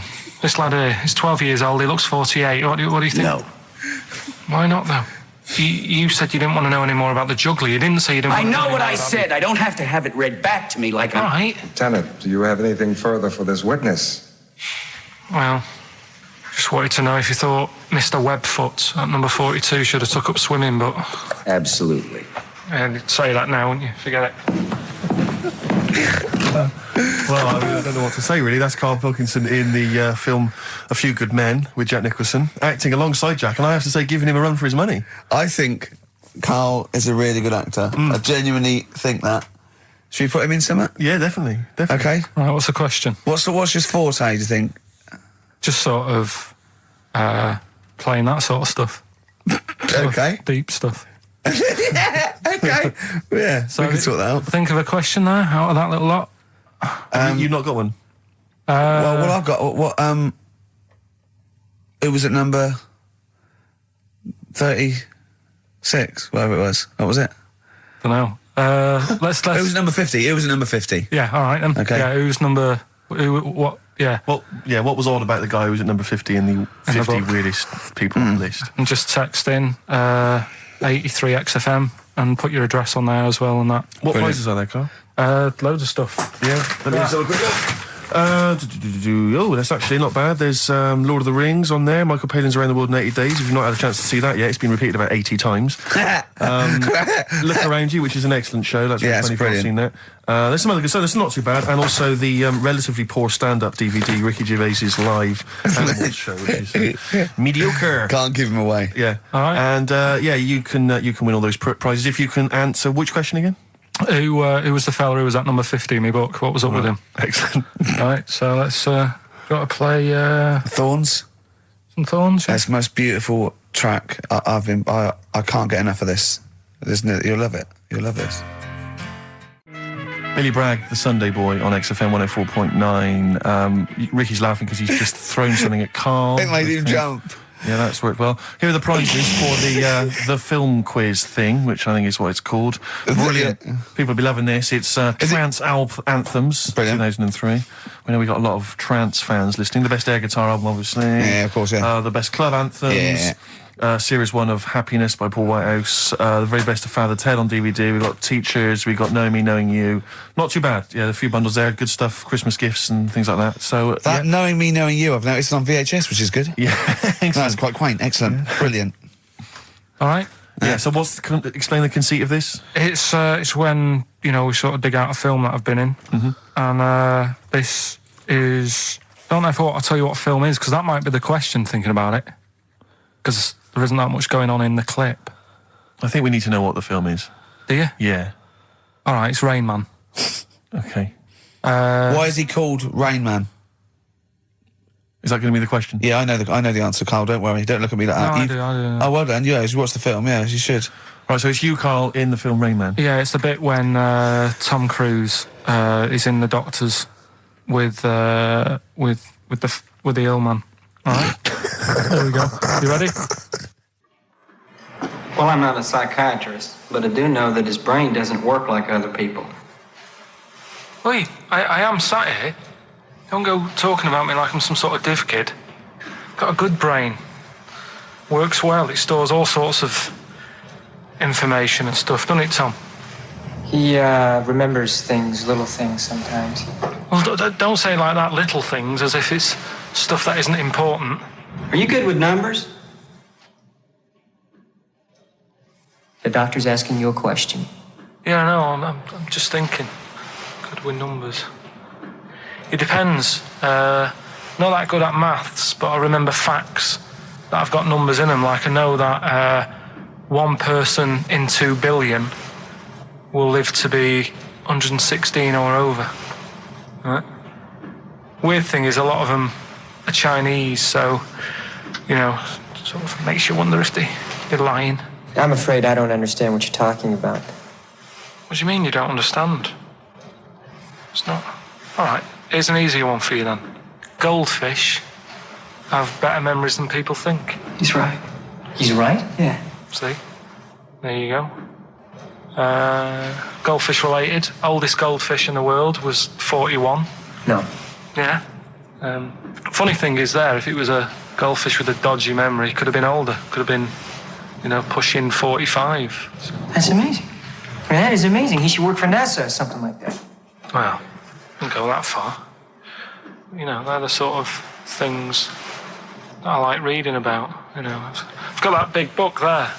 It's full of Did you read all this? Yeah, don't... You read all these stories that are in this book. Don't bother touching Maybe it. you better put it back. Give it back.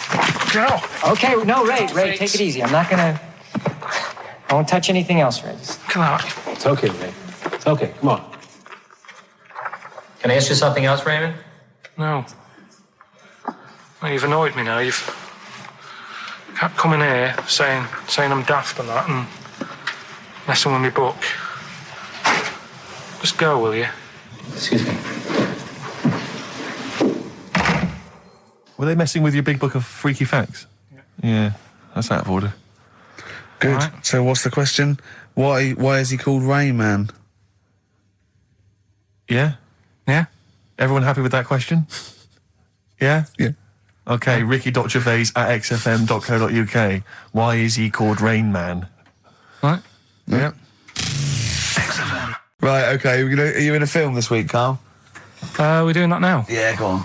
Get it over with. Hang on a minute then. Get it over with. Let's get this show over with. We can go home. You can go off to Lanzarote and sit on some ash. Some charcoal. He's not happy about that. That's annoyed him. The listeners have all ganged up on him. Yeah. XFM giving him 2 CDs. We've had more calls for his resignation this week than ever before. What do you think of that, Carl? What do you mean? There's another reason. Do you know what I mean, though? Because he's grumpy. He's not just giving it. He goes, well, I can't help it, can I? I don't want it. You're being paid well to do a job. People have tuned in to be entertained, to have good songs. Me and Steve are working I'm pressing here. the buttons. I'm paid to press the buttons. That's what I'm doing. Has every CD started on time? Then Yeah. why would they give you Monday off if you just paid to press the buttons? Don't get every other Monday off, do I? So have you stopped doing that now, have you? Well, yeah. Why? Because there's work to do in that. I'm not moaning about it. Let's get on with it. Right, Scrooge, right, is the film that I'm in. Thought I'd do a Christmassy one. Okay. Right?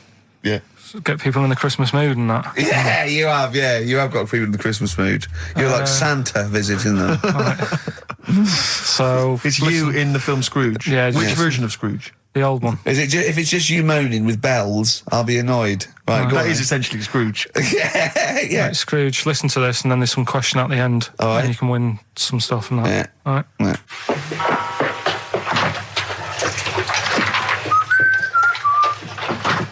You're late. Only 20 minutes.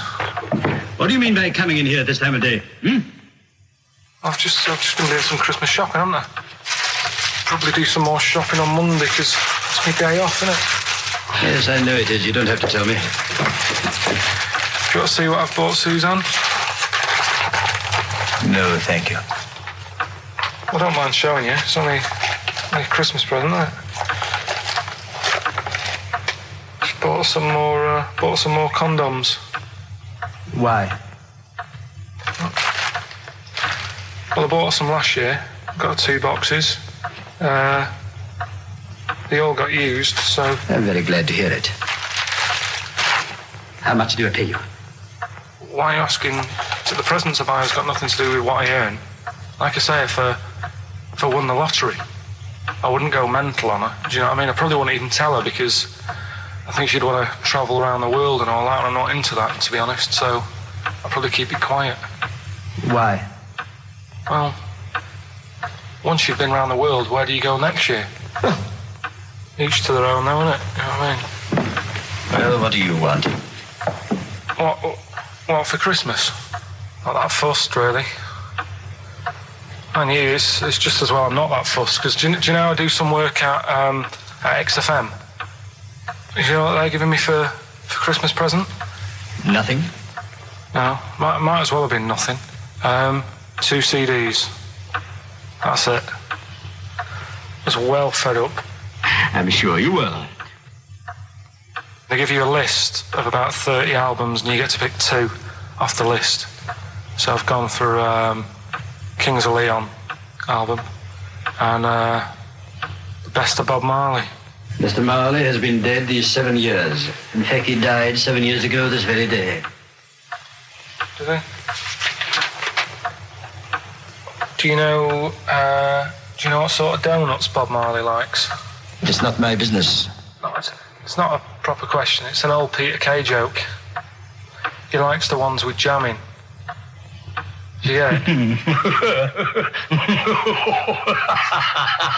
Garlic bread. It's good, isn't it? Excellent. Oh!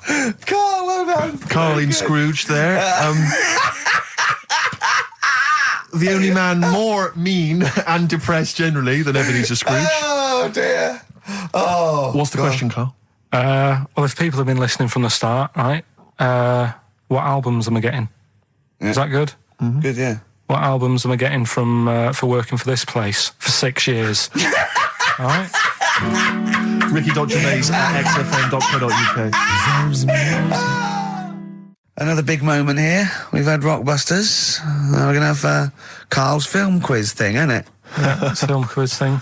I've done Planet of the Apes, right? Because one of the things we did in Lanzarote, went on this tour with sort of 3 northern blokes, and they didn't really know what they were talking about. Joking. You're joking. Northerners not knowing what they're talking about. You're having a laugh. No, they'd obviously sort of not had much luck here, right? And thought, let's go over to Lanzarote, buy some vans, right? Get people in it. We'll do a tour of the island. And whenever someone asked the question, like, what year did the volcano happen? They go, we'll take you to the visitor centres. You can read about it there. So they never actually answered anything, right?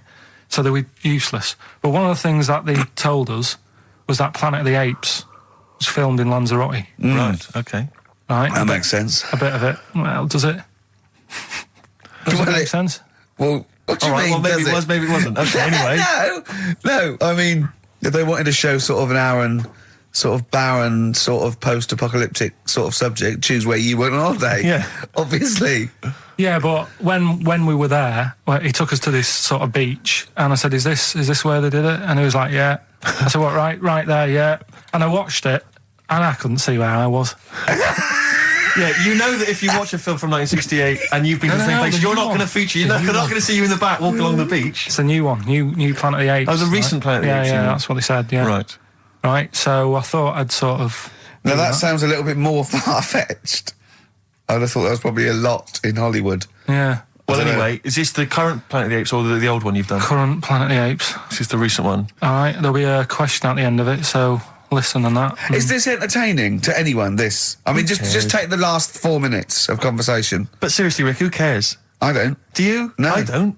DVD's selling well. Exactly, what do I care? Right, come on then. All right, so Planet of the Apes, question at the end of it, listen and win some stuff, all right? Hey, where am I? What is this place? Hang on a minute, I'll have a look. According to the Lanzarote guide, we've been dropped off at the volcano bit. Apparently there's 36 volcanoes here to be seen. I hope you don't mind my saying, but this is a waste of time. I know what you mean. Don't know why they need 36 volcanoes. Just keep one. Fill the rest in. Like a car park or something. Excuse me, guide. Why's the bus dropped us off here? What's so special about this place? Well, according to our holy writings, that is where creation began, where the Almighty breathed life in the time before time. Wow, it's amazing that, isn't it? All this has been stood here for years and years. What about the coffee shop there? Is that old, is it? Well, nothing. You're out to rip us off. I raised about £4 for a coffee there. Always ripping people off. That's what annoys me with these trips. You get us in the middle of nowhere, we die in a thirst. I'm not able to do without. The reason I've come here, I believe this is where they did Planet of the Apes, innit? Love monkeys. Especially the ones in Planet of the Apes, because they talk and that. Talking monkeys can't exist. Joking, aren't you? Of course they can. Getting up to all sorts of stuff. I read about a monkey the other day who worked on the railway. Right, there was another one about a chimp that did a bank job and went off to Spain to sort of... Shut up! Oh, hey. What is that? Little monkey fella. He's come from that little coffee shop. It's been serving coffee. Now that is worth paying £4 for. No, you're teasing him. I'm not teasing it. It's working, isn't it? It's serving the... We want some coffee. Get us some coffee. I've heard about this. You can buy coffee that's been sort of hand-picked by monkeys. It's like Coffee Mate, except it's more sort of coffee primate. Yeah. Hello, little fella. We want coffee. What do you mean, we? You're gonna have a coffee, aren't you? What else are you gonna do? Go and look at another 35 volcanoes? I'm staying here. I'm having a monkey coffee. It's brilliant. You find this amusing? Jesus, it's a talking monkey. Right, mate. Have a couple of coffees. Don't start now.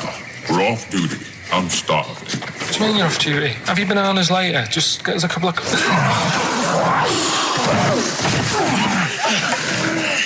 Right.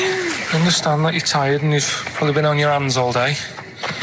Just forget the coffee. You go and get some lunch. After you've got some coach, you lazy ass. You damn human!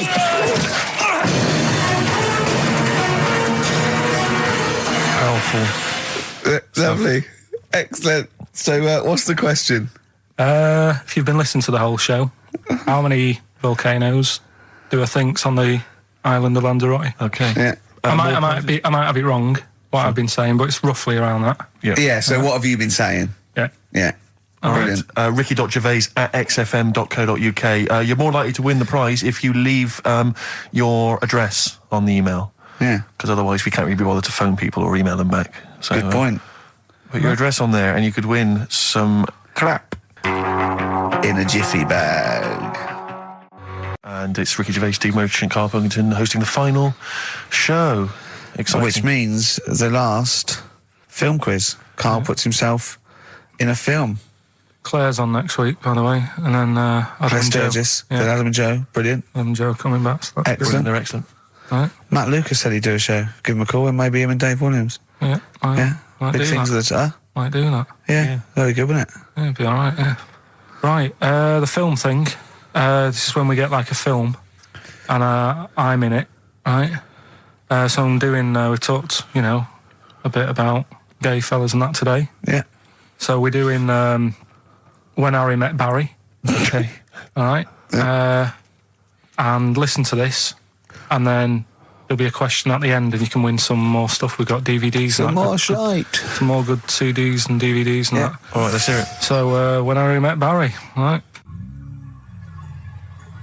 We've got 18 hours to kill before we hit New York.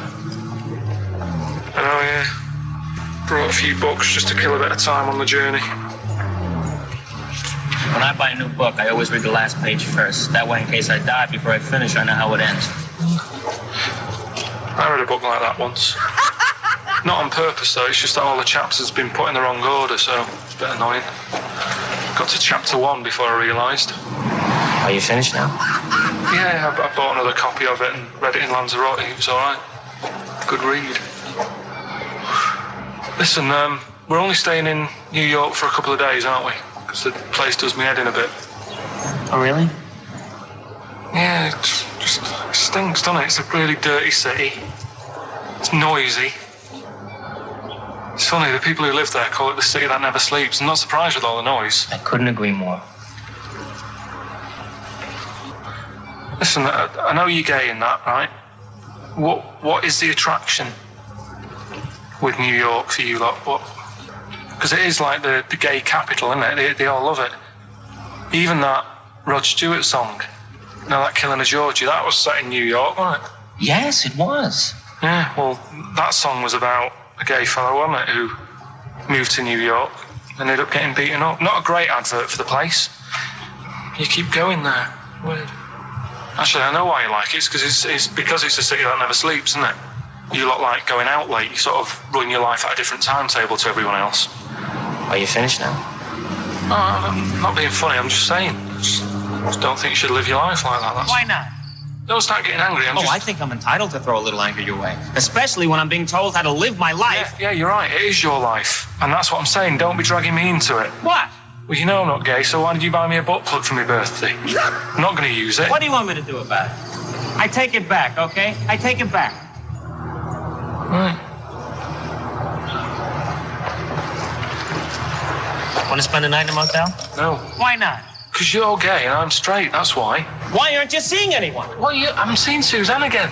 We only split up for a few weeks when she had that funny haircut that made her look like David out of Slade. It's grown again now. She looked weird, didn't she? Well, but forget that. Anyway, don't want to share a bed with you again, not after last time. Oh, geez, what are we supposed to do? Well, this isn't normal, mate. Pull over, forget it. All right. Forget Don't it. you... I don't want to talk about it. How is that pull possible? over. Just pull over here. Fine, but let's just... There's nothing, I'll get a B&B.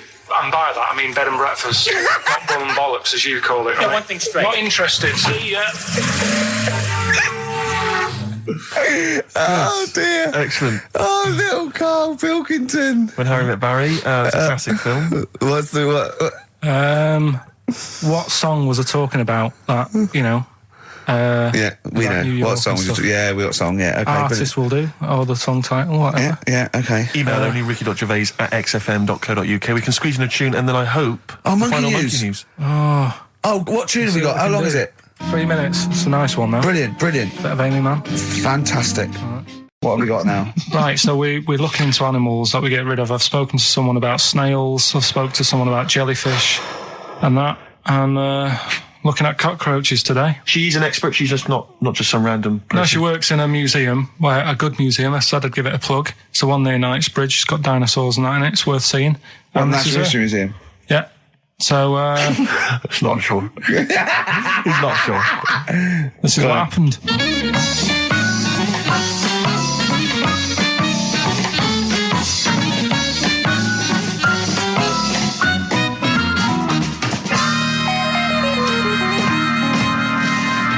Now, what I'll do, I'll tell you as much as I know, and then you can fill me in if I'm right or wrong.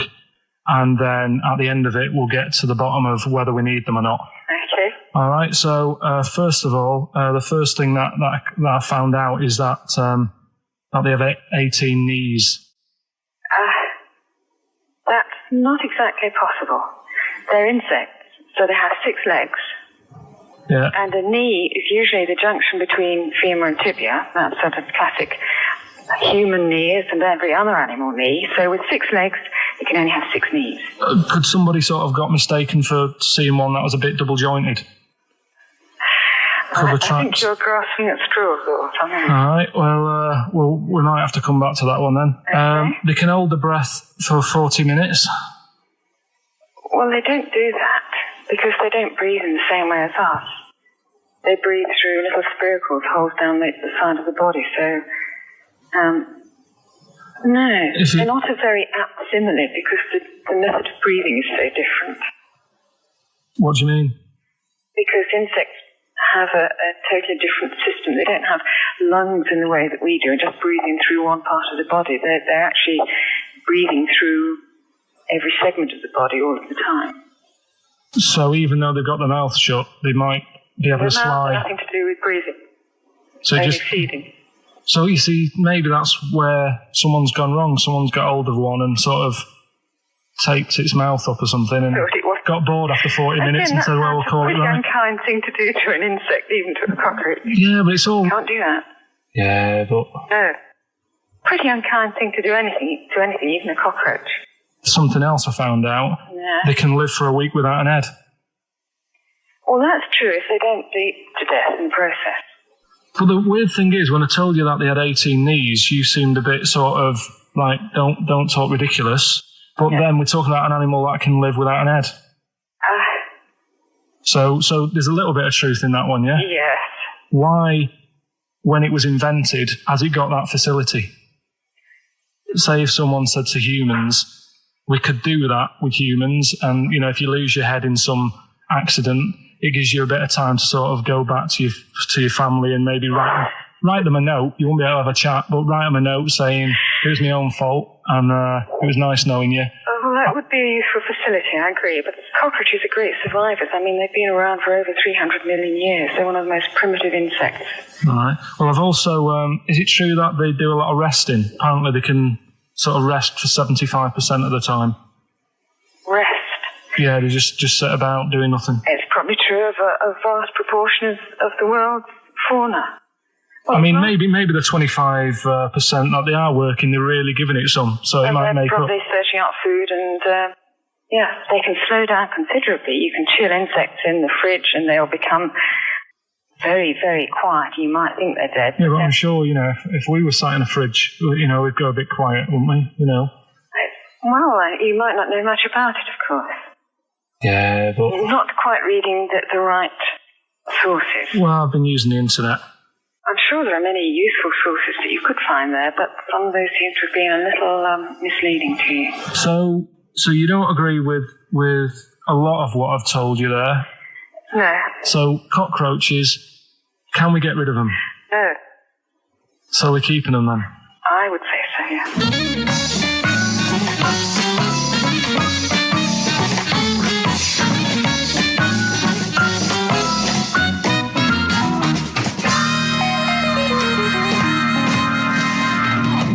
I think we should get her on more often because she sounds like she'd be a bit of an ally, really.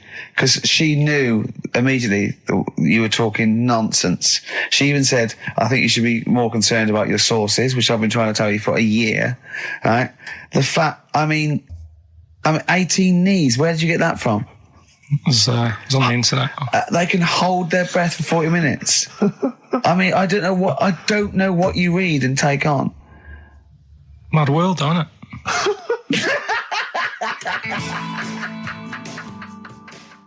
Cheeky freak? Controversial cheeky freak of the week, where Karl finds a human being with some sort of congenital or imposed deformity, or So and we talk about that in a wry way. Do you think that's big and clever? No, but that's just it. It's never about taking the mickey out of someone, right? It's to make you think. I'll tell you what isn't big and clever. How lucky you are. A dwarf with learning difficulties. Nice. Yeah. Well, we'll explain it to you. See, you know the sort of things I find incredible. Go on. Mirrors. Shiny objects. Kettles. Yeah. Oh, God. Well, listen, remember the time when I told you about the baby that had a baby? The baby that had a baby. The baby that had a baby. Yeah. It's happened again. No, it hasn't. Well, it didn't happen the first time. It was in the papers, I think, on Monday, in all the tabloids. So it's a twin where one has grown and the other one is still at a fetal level. No, it wasn't, though. It had grown. He was saying to his mum... Who was saying to his mum? The little kid who was 7 years old. And he kept saying... Yeah. He was pregnant. And he was pregnant? Yeah. I know. What do you mean? And he was saying to his mum, oh, God, I don't feel well. And, his belly was all swollen, and they thought he'd just been eating cake or whatever. And he was saying, I can feel something moving about. And they were like, stop messing about. There's nothing wrong with you. Eventually, I think he was in gym at school. In gym? What, Jim was pregnant with him? He was like a Russian doll. He was at school, right? Just about to do sit-ups or whatever they do at school. Yeah. Right? And flew out across the room. Teacher goes, you're a bit fat. You look a bit pregnant. And so the best teacher, the doctors took him, said, you're 7 years pregnant or something like that. What you What? Or something like that? You're 7 years pregnant. Or something like that. You say the doctor. Carl! Why don't you think about what you say before you say it? See the reaction I get. Now, the gazelle, I didn't get excited like that. 7 years pregnant. Send it in. If someone's online at the moment, just having a look around, it happened on Monday or Tuesday. Because I told you at the pub quiz, didn't I, Steve? I said to you, I know the baby's had a baby. Yeah. And you were like, yeah, whatever. Well, I just thought you were talking nonsense as ever. Well, we'll find out. You're 7 years pregnant. Yeah. You're a fool. Play a record. Well, we've still got stuff coming up. Monkey News? Rockbusters answers. We'll have to get that out of the way soon, because we've got to get out of it. Have we got a cheeky freak of the week? Yeah. Brilliant. America by Simon and Garfunkel on XFM 104.9. I'm Ricky Gervais, and I understand I'm about to read my words, Steve. Well, once again, there's always someone, and it looks like it's Mike Lamb who has come to Carl's rescue. Lambo's let me down then. Doctors have removed a 4-pound baby boy from the stomach of his 7-year-old twin brother. Yeah. Alan Jan Niamatilev was born with the freak fetus growing inside him. For 7 years, it lived like a parasite until a school doctor became alarmed about Alan Jan's bulging tummy and took him to hospital. Surgeons who gave him a scan operated immediately, unaware that the baby was attached to the boy's blood vessels and still alive. They saved Alan Jan from certain death, but knew the 8-inch fetus was doomed. So there we are. Boy pregnant with his own twin brother by Barbara Davis. That was in the Mirror, apparently. So I've read on, and all the facts are right. They took him to school. The parents didn't realise. And that isn't even this week's Freak of the Week. I mean, that's you got that for free. You got that. You can have that. That's the free Freak of the Week. Free Freak. That's giveaway. That's like 13.5% extra. Yeah. You know what I mean? That you might get with hairspray or something. So that, I mean, if that's just the throwaway Freak of the Week, there are 2 Freaks of the Weeks there. If those 2 free, I can't wait to see what the actual Freak of the Week is that people are paying for. Is it incredible, Carl? I'll tell you what, something else you can have for free. Go on. Another sort of freaky thing, right? I was watching this programme in the week. Right? What? I don't know what it was. But it was about, I just saw this little fella on it, right? What do you mean, little fella? He was doing this history thing. Oh. Right? Yeah, I know what you mean. So, is this he's found out that a Viking was a bit like him? Yeah, that's it, yeah. boneless or something, or he's. Well, that's the weird thing. What do you think of that, Steve? He's what? He's boneless? No, he was called Harry the Boneless. Something. Yeah, but you know what you're going to get there, don't you? That's what I mean. Always have a name, Elephant Man. You know, Harry the Boneless. Where is he? You know what I mean? I'm meeting someone, waiter, what's his name? He's called Harry the Boneless. He's over there flapping around. Yeah. He's over there in the bucket, having noodles. That's what I mean. But, do you reckon you could do that? Do you reckon you could have your bones taken out? I love talking to him! He's brilliant, it's like talking to a 5-year-old. I was asking Suzanne when she was watching it, and she was like, ask me later. Yeah, brilliant. She wanted to know about, What do you said? You watching this programme about history, right? About Vikings. Like that. You turned to your girlfriend and said, do you reckon you could have your bones taken out? Yeah. I love that. I mean, that is why you are my favourite What do you mean you think you can have your bones taken out? Firstly, why would you have your bones taken out? If you've only got a small flat or something, and there isn't much room. Yeah. Right? And what I mean is, would all your organs still do the stuff? No, they wouldn't. You'd just be mush. Listen, I'll teach you something now, right? The skeleton, right? Spam. Yeah? Support, movement, anchorage. No, support, protection, anchorage, movement. Spam. That's what the bones do. Yeah? You couldn't stand up. You wouldn't be protected because they protect his rib cage, skull, of course. Anchorage, everything holds onto it. Every muscle is tethered to pull against something, like a crane, a pulley system, so you wouldn't be able to move at all. Do you know what I mean? So you'd be in a bucket. There'd be you'd die immediately, obviously. No, you can't have your bones taken out, Carl. I mean, why do you need to ask that question? Sorry, but Boneless Bob, or whatever his name was. Harry the Boneless. he presumably didn't have any bones. I mean, that's why he had that name, obviously. No, he did. No, he's got the name. Yeah, exactly. No, he was just... I've had an email here from Graham, old Ken Rowe. He just says, I had a dream about Carl last night. Can I sue? I've no idea what he looks like, apart from the boldness, and yet he turns up in the middle of my dream. I don't need this, it's harassment. Yeah. But people are having dreams about you now, Carl. You actually, it's like you're one of something that was created by the Brothers Grimm. So, Carl, so this little Harry the Boneless, what was your point? Was that really your point? You wondered if you could live without bones? Yeah, I saw the little fella on this programme, and the presenter. Yeah, and he was a small fella, and he was talking about Harry the Boneless, and I thought, that's interesting little bit of science stuff. Yeah. Yeah. Well, yeah, that's about it on him, really. All right, well, that's just another bonus cheeky freak of the week, isn't it? That's not even the freak of the week either. No. That's still to come. So you've had a pregnant Siamese twin. I know, it's been mad in You've had a boneless fella and another fella talking about him. They're not even involved in freak of the week. No. This is getting mad. Play a record. Let's play a record. Let's have cheeky freak of the week afterwards, shall we? Yeah. Current single from Nick Cave. Can we do monkey news first? I'd rather have a cheeky freak of the week. So, Carl, off you go. Well, we're not going to do freak of the week here, okay? Right? Because we've done quite a bit of that in the last 20 minutes. We've right? OD'd on freaks, you think? Yeah, sure. We'll just shift it a little bit. Okay. And I don't, like I keep saying, don't want people to be thinking we're sort of taking the mick out of anyone. No. Right? Because we're not about that. I feel like I can do a little bit of it because I work with you, Steve. Yeah. Right? Sure. It gives me that right. It's like a care worker. Yeah, I understand. Well, it's like that thing of you can't be homophobic because I've got a couple of gay mates and stuff. Sure. I think sort of gives me that edge. Yeah. Right? So you're not freakophobic because you work with Steve? No, that's right, yeah. So, yeah. Okay. Well, by that token, I should be able to sort of slag off, the mentally ill. Or at least mentally handicapped. Now, there's a term you don't hear very often. In 2003, there was the mentally handicapped. Isn't that what it was? I don't know where to start. But I'd like to apologise for the Lady Diana stuff, the term mentally handicapped, and any inadvertent racism that we may have stumbled over. What's the actual term then? Is it retarded?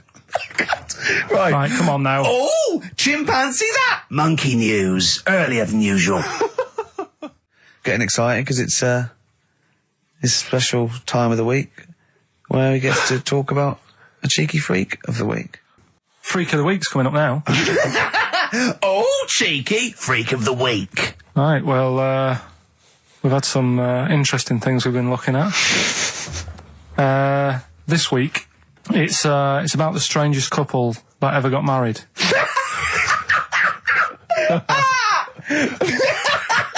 and we've had 2 sets of chimps, so it's stranger than that. Oh, it's not Dale Winton and Nell McAndrew, is It's it? not your parents, is it? Well, we're going back again to about, I think this is about 19...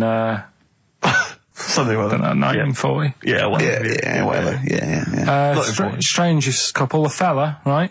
He had the skin of a lizard. He had the skin of a lizard, okay. And the woman who he Which he married... used as a condom. The woman who he married. Yeah. Airiest woman ever. Right. And that was their act.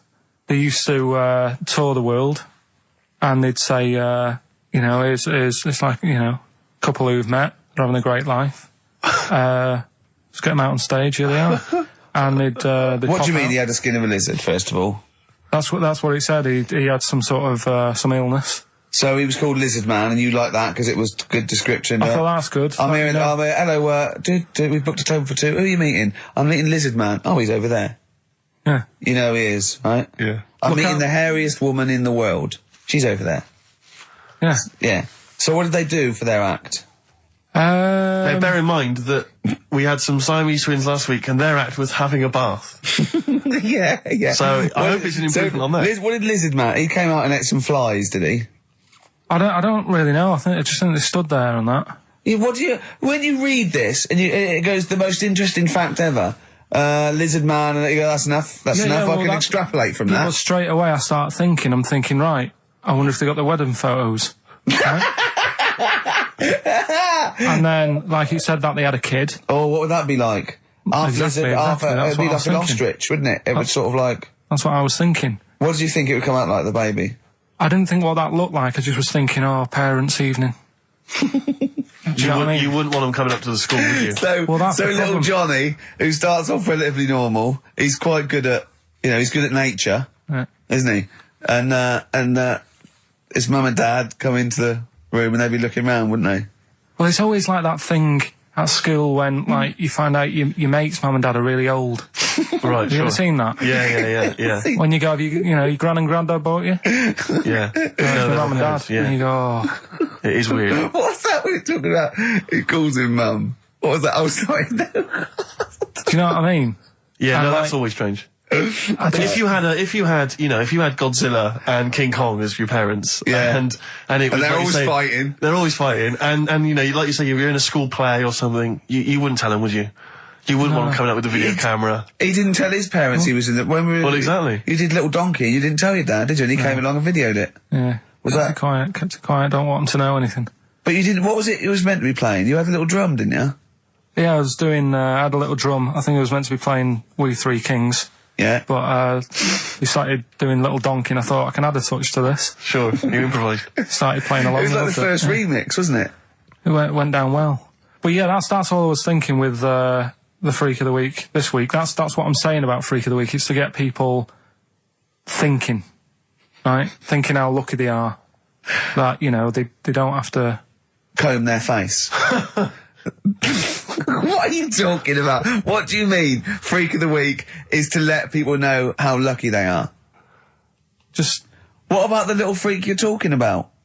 What are they thinking? They're going, oh, he's talking about me. I'm a little hairy lizard man on a stick. Pop in, give us a call. I thought, that's what I'd like to do on a TV programme. That's what I want to do. I want to go and, meet these people and say, right, let's just go shopping. Let's, we'll film what your normal day's like. Yeah. Let's pop out. Nip into Sainsbury's or whatever. Yeah. Buy a comb. Park right up close to it. You know what I mean? Yeah. So what you're saying is you just want to get a little message out there, which is that there's always someone worse off than you. Well, there's proof of that in this room. You know what I mean? Oh, Carl, when's your train? In a minute, I'm going to get going now. I'll see you later. Thanks, Carl. Brilliant. What are you playing? You going to play a song? Kirsty MacColl. Yeah. I'll see you later. Kirsty MacColl, New England, Karl Pilkington has left the building. He's rushed away. He's on his way down to Cornwall. And we're left by ourselves. Indeed. In the room. See, if we can do this... If we can press all the buttons and not make any mistakes, strictly speaking, there's no need for Karl. I don't mind if we make mistakes. Well, no, exactly. We never were in the old days. No, sure. I think Karl is going to love Cornwall. Because I think, one, the mayor is probably an animal. Yes. And I imagine the townsfolk think like Karl. Yeah. Do you know what I mean? I imagine he'll stay there. He'll be made king. Have you ever seen Return of the Jedi? In Return of the Jedi, the Ewoks, the little furry creatures, they see C-3PO, and because he can talk and he can speak their language, they actually elevate him to godlike status. What are you doing here? Hooray! He's back. What are you doing? You could have stayed till the end. I'll see you later. What are you doing? What are you doing? Right.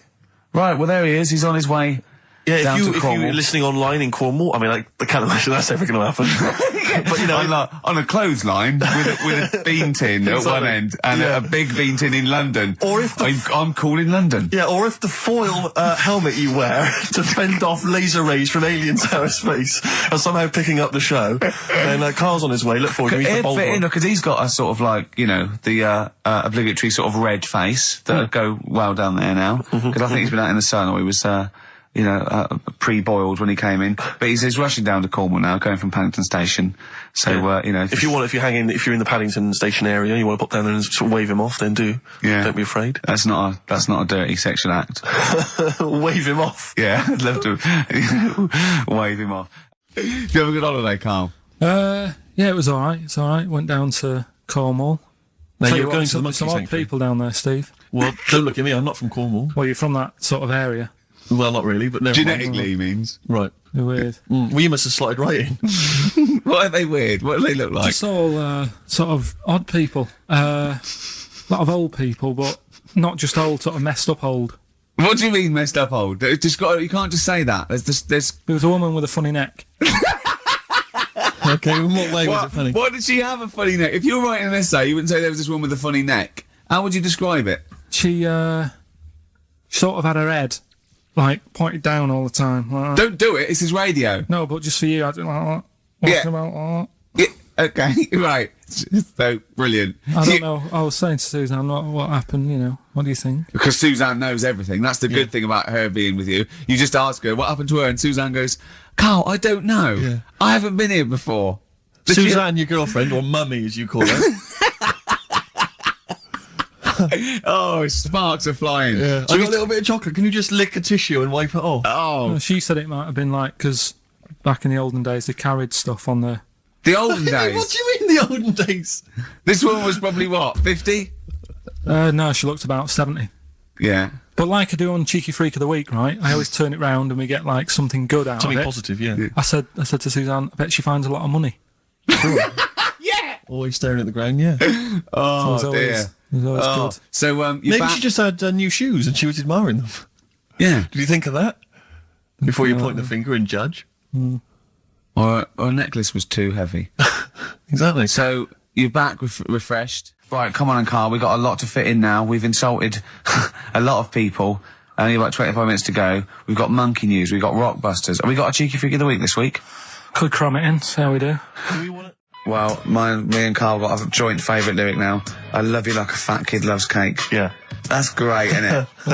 I mean, I like it because it's funny and humorous and cheeky. You like it because it means something, don't you? You think that's the absolute truth. If someone was to say that to you, that would be the most romantic thing they could say, innit? Because it's... I don't know, I'm just thinking you know what it means. It's like the Elephant Man, right? The Elephant Man, that's what he's called. Again, you know what you're going to get. The fat kid loves cake. You've said it all, you don't have to say any more. I can't believe it. I'll tell you what made his day the other day. I love it. Jonathan Ross said The Elephant Man is one of the best films ever made. Yeah. Endorsed by a celebrity. I know. Well, by a film buff, really. It is good though, isn't it? It is a very good film, yeah. We have got Cheeky Freak of the Week. Right. There's been a lot of stuff going on this week. In the freak world? Yeah. Is it really? Yeah, there's loads. I mean, stuff that we can... The one that hasn't made it. God, this is what it hasn't made it, so we'll judge it on that. Go on. There's a woman, right? Do you know how, I mean, in a way I thought Elephant Man, it was a bit tight because, you know, they sort of took him on a freak show, did a bit of a road show with him and stuff. Yeah. There's some woman, I think she's in India, like now, who makes a lot of money because she's got 3 legs and like 7 toes stuff. And she was saying people pay quite a lot of money. Not Squiddy Patel. It's not that much money like compared to here, but over there it's like loads of money. Sure. And all you do is you go around to her house and you pay this lot of money, and people just go, oh, look at that. Extra leg. Extra leg. Right. It's quite a lot of money in that. So she hasn't even got to go out on the road anymore, like in the old days. No, that's what annoyed me. It's like, well, you could get to them faster. You go and see them if they're paying the money. Sure. But yeah, there's... What she could do is go in and buy a pair of shoes, right, and then nick one on the way out, because they only put one out, don't they? Good idea. So she could get, 2, 3 for the price of 2. Just one of the many perks of having 3 legs. Just one of the having 3 legs. The other one is, keepy uppy. But she'd be good at that. She just stays at home and puts her feet up. But anyway, that's not even Cheeky Freak of the Week. That's coming up later. Oh, brilliant. Steve, you're thinking of taking over as producer, aren't you? Well, I just think it's a shambles. I've asked for Cheeky Freak of the Week, and it appears that Carl's not ready. He's not prepared.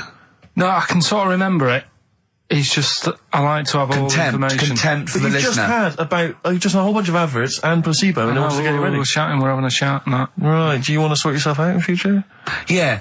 That's what we were chatting about. Someone emailed in about they watched the £200 tumour thing, and when it was removed, it was carried away in a wheelbarrow, right? Carl said, what, even when she had it removed, she still carried it round in a wheelbarrow? And he went, I thought it's sort of like she'd become attached to it.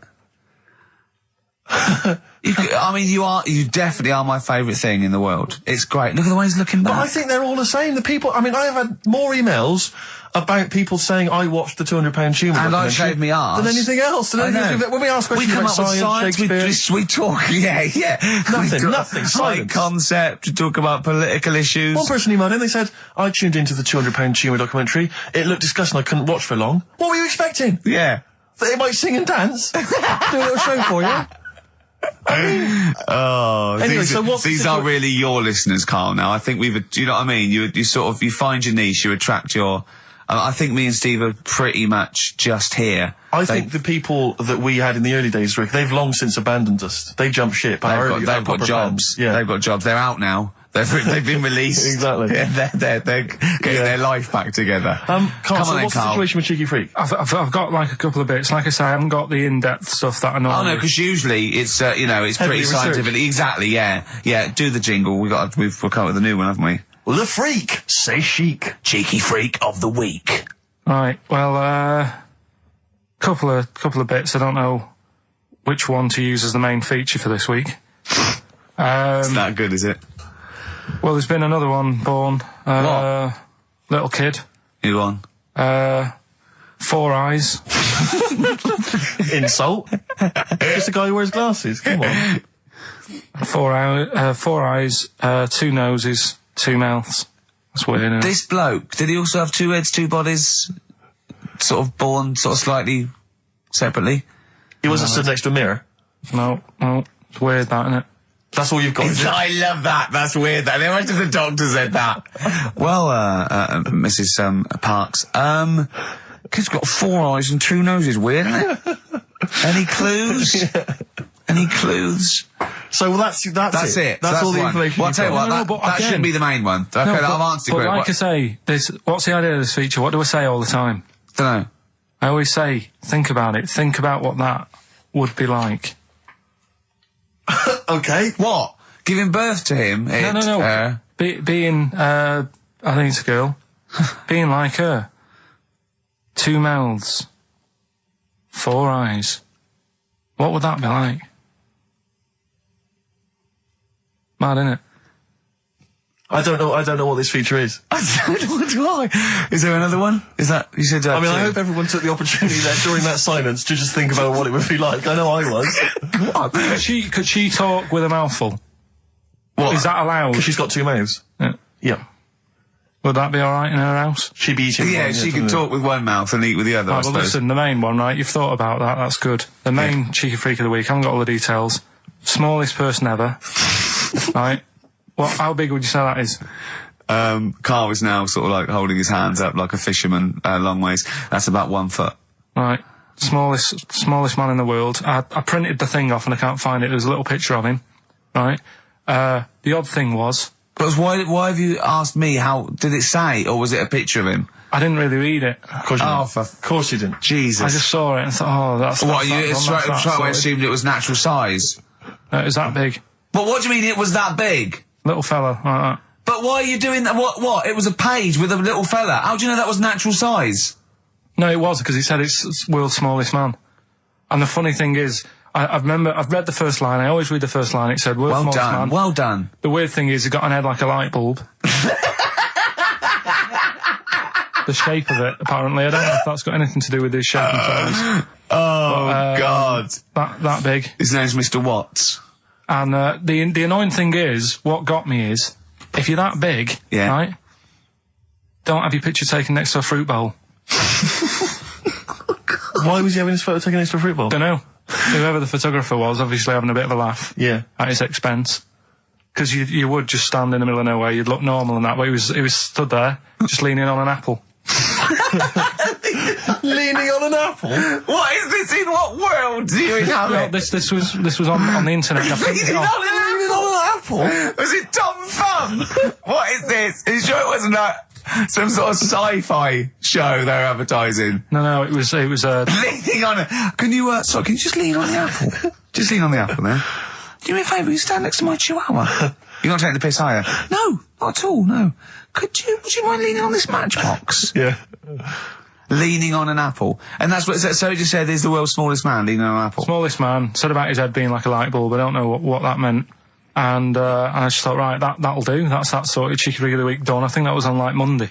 Right? I found that, I thought that's done. Printed it off, forgot to get it off the photocopier. Someone's nicked it. Play a record. You got to... You know, it's just... Steve. No, can I just say, no, Carl, please, if I say, let's have Cheeky Freak of the Week, and you haven't done your research, you haven't got the information, just tell us you can't do it. But don't lead us on. Don't say this on radio. Hold your hand up to me and go, how tall is that? It's nothing. That's radio. Nothing. It's nothing. I think it was that big because he was leaning on an apple. It's not enough information. But, imagine Trevor McDonald coming on, going, some news, some stuff. How big's that? How big do you think that is? Yeah. Because there was a fella, coming up after Chris Tarrant.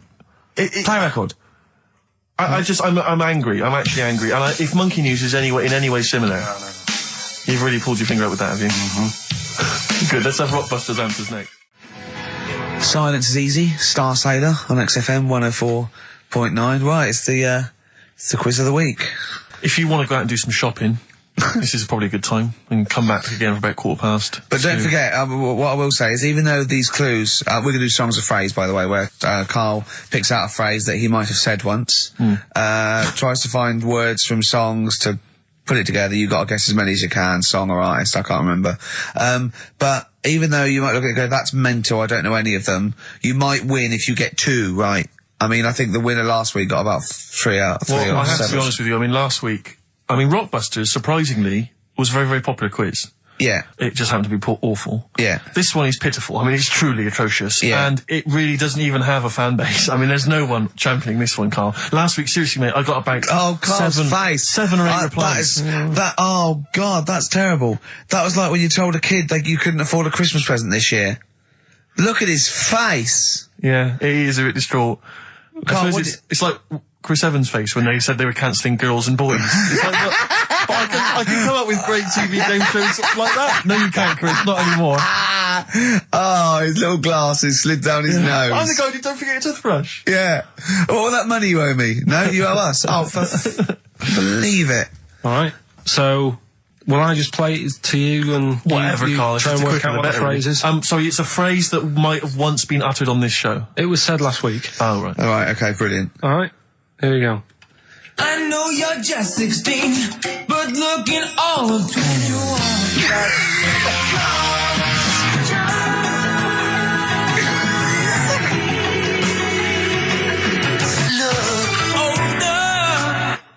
Right, didn't quite hear right. it. I know what that is. That's ridiculous. What was right? it? What it is it's something like, right, you're only 16, but you look 26, and the Chinese look older than they are or something, because he said that. The Chinese don't age well. That is mental, Carl. It's the most convoluted, ridiculous, racist piece of material ever to be uttered on radio. Play it again. I know you're just 16, but looking all of 21. That's...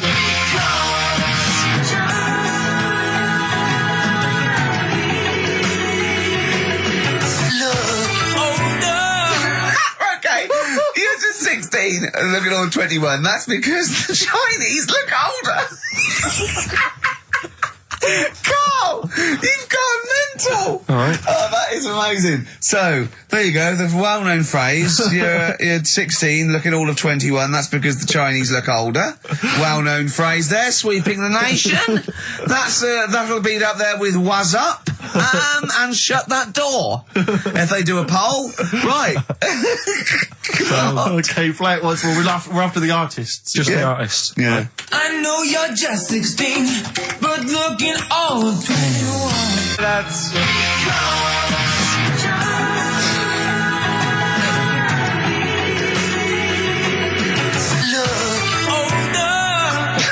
Unbelievable. All right, let me tell you what the prizes are. We've got, I assume this is the new album from Mower. Everyone's going crazy for Mower. I've not heard people stop talking about Mower. But there it is. We got the new album from the Webb Brothers, which might be quite good. The Polyphonic Spree album, the best dance album in the world ever, which is ideal perhaps if you're having a barbecue and you've got lots of 8-year-old children coming. The Polyphonic Spree, I look at them and I think, well, you know, you're a pretty good band. But if that album sounds like $1 million, you're going to make that 40 quid each. I know, it's extraordinary. I mean... They're the sort of indie equivalent of the So Solid crew. Yeah, you're not going to make any money. The manager's getting 20%. Exactly, yeah. And also on DVD, Red Dwarf Series 1. So, some absolutely barnstorming places. And if you can identify what artist are using this well-known racist phrase, that's because the Chinese look older. Play it once more, Carl. One more time. I know you're just 16, but looking all of 21. That's...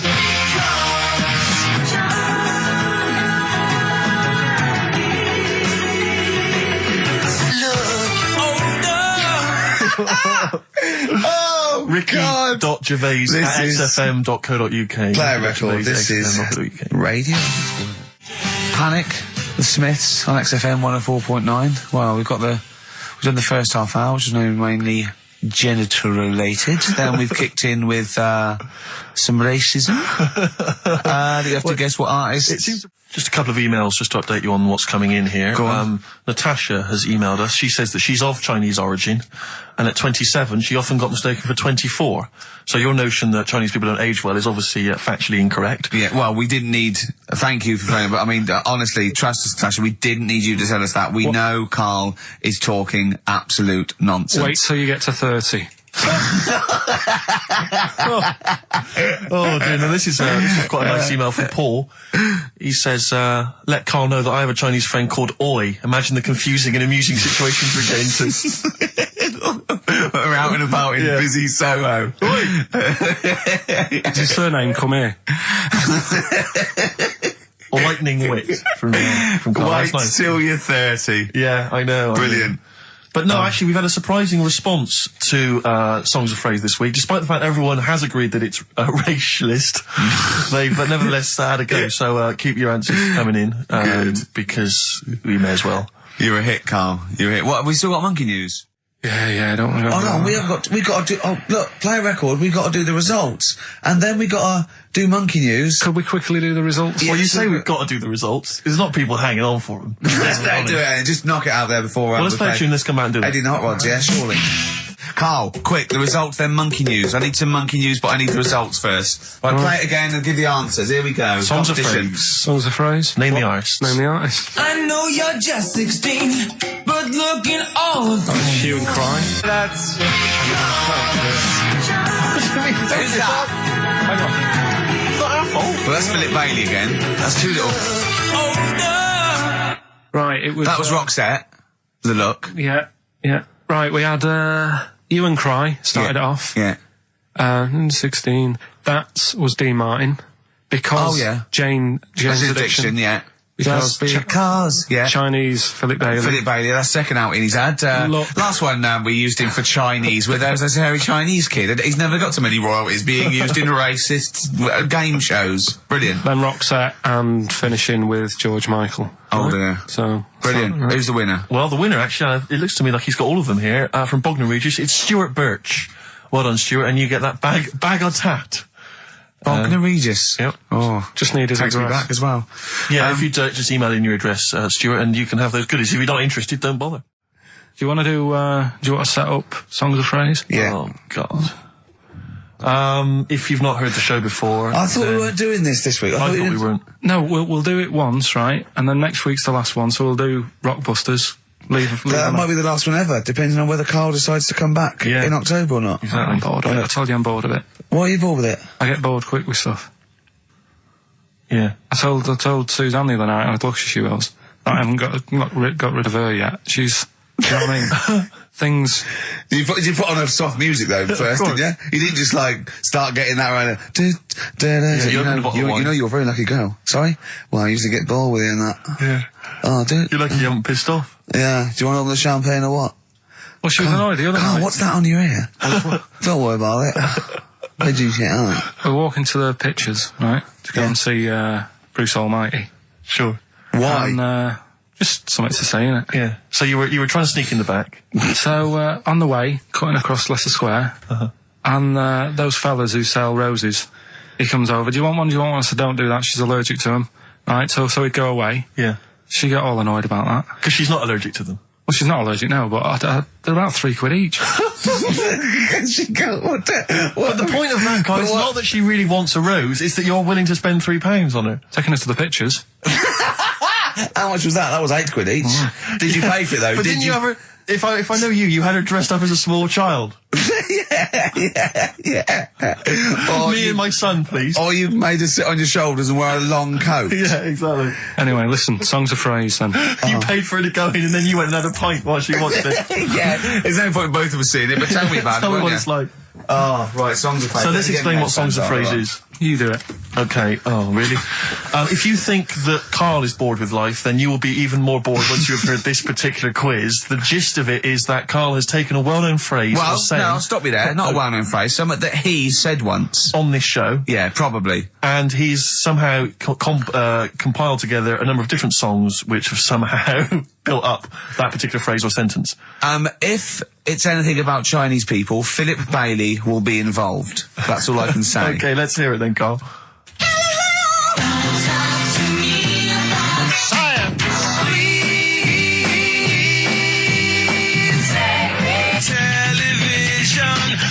Right. Alright, I don't know what that is. I don't know what that was. This is appalling. I don't know This is what that appalling. is. Carl, I do not know what that is. What is the phrase? I just was saying last week about everyone's raving about Galileo. No, they're not. No, they're not. No, they're not. No, that sounds like a sort of B-side from the Buggles. Everyone's raving about Beyonce and Robbie Williams. Yeah. They're not. People going, Pop Idol. What are you into? Galileo's good. Yeah. Forget it. No! Placebo, song for Carl there. That's Special Needs on XFM 104.9. I'm Ricky Gervais with me, Steve Merchant, Karl Pilkington. We were doing Songs of Phrase. Oh yeah, I forgot about that. Yeah. Oh God. So what is this phrase? What is the phrase, Carl? Last week we were talking about Galileo. Right. And I just was saying, years ago, I can't remember now, when was it? When was he doing his thing? End of the 16th century, I think. Right. And he was messing about, trying to find out about speed of light or something, is it? No, he did lots of stuff, Galileo. All I was saying is, Gravity, back then, surely everyone was saying, stop messing with that, make us a telly. You know what I mean? There was other things that people would have been happier with, sure, back then. So the phrase exactly is what? The well-known phrase is what?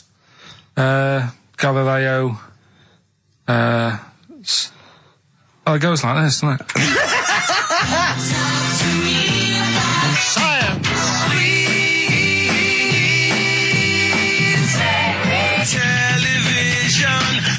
Right. So it's Galileo's stop talking to me about science. Make me television. Make me television. Yeah. So you email in with the bands and that. Brilliant. Right, that is rock bottom. I mean, the well-known phrase being Galileo, stop talking to me about science, make me television.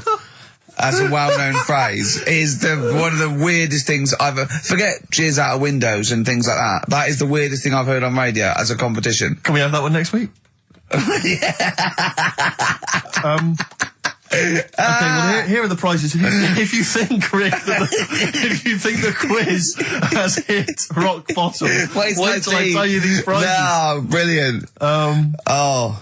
I know that we're very much pushing new music on XFM, and it's an alternative music station, so you'll be pleased that we're giving away now, that's what I call Music 55, featuring the likes of Busted and Daniel Bedingfield. Brilliant. You really know how to cater to our audience, don't you? The best dance album in the world, that includes DJ Sammy, Scooter, and Liberty X on there. So look forward to that. Yeah. This is not so bad. Nick Cave and the Bad Seeds, a live DVD of a, a performance, and some, pardon me again, but, anyway. That basically sums up the prizes. So, I won't tell you the rest, they're all monotonous. But, anyway, I think those crisps, Rick, have gone down the wrong way. Although I was eating goulash earlier. Sorry. I'm fine. So anyway, yeah, that's some of the prizes. And you can win some tat. So, if you can identify these artists. The well-known phrase, Galileo, stop talking to me about science, make me television.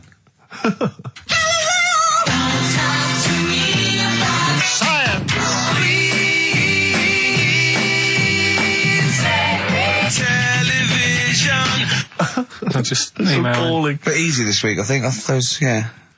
Play a record, Carl. I mean, it's ridiculous. Ricky.Gervais at xfm.co.uk. The Pixies. Answers rushing in, we should point out, for the quiz. Most of them agreeing that it's pointless. Some people have called it... It's songs of phrase, of course. Some people are referring to it now as songs of arse.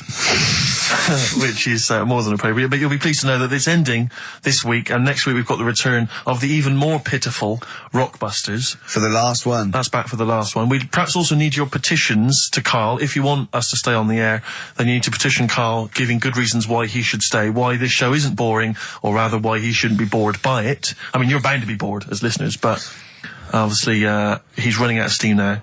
What are you fed up with? You're just fed up with in general, are you? I mean, you want your Saturdays back, do you? Just want a bit of a life back, that's all. But you don't do anything with your life when you've got it. Why don't you do this instead of, like, your day job? Can't. It's more important than my day job, innit? That's what earns the company money and that. Know what I mean? Well. So... Why don't you do a regular show then? Sack someone who's, you know, quite frankly not putting the weight. I've done that. I did that years ago. What do you mean? Done it. Told you, I've done a lot of stuff. Boxing, done. Tick. Dancing, done. No, you turned up, the place was shut. Yeah, but... Dancing? When did you do dancing? That's when he went and said, I want to do dancing, and he went along to the place, and it was shut, and that was it. And he said, I didn't do it anymore. That's not doing it, is it? Boxing, he had a fight with one lad, then the lad beat him up, and he didn't go again. Oh dear, it's pathetic. Well, anyway, yeah, so this is basically our penultimate show. Next week's the final, and we're all looking forward to that enormously. Yeah. But that may be it forever then, and this, you know, all for one, all, you know, one for all for one. The Three Musketeers, gone forever. Yeah. I, for one, will be pleased. Oh, I have to get some of these taped, because I like coming in and sort of, you know... Incidentally, Rick, don't be afraid to nick as many CDs as you see fit on that last show.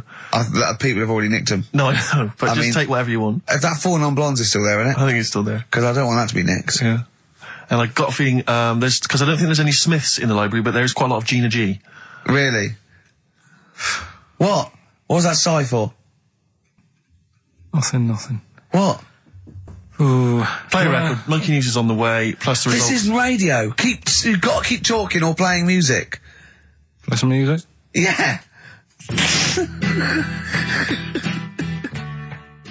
I was going to say the winner. I don't think anyone cares. Oh, come on. Someone got all of them, didn't they? Well, okay, play it again then. This was Songs of Phrase. You did this. The well-known phrase is Galileo, stop talking to me about science, make me television.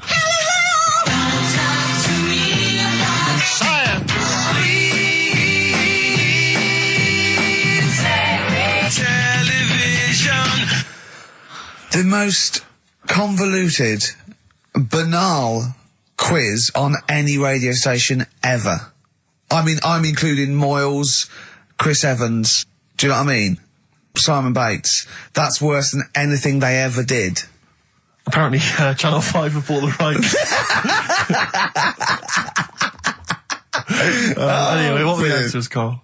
We had Queen in there, Altered Images, Thomas Dolby, Beatles, Aretha Franklin, and Red Hot Chili Peppers. Well, extraordinarily, Tracy and John Burton from Colchester and Essex got all of those right. Why they would want the prizes, I've no idea, but good luck to them. They can enjoy those at some point. God bless.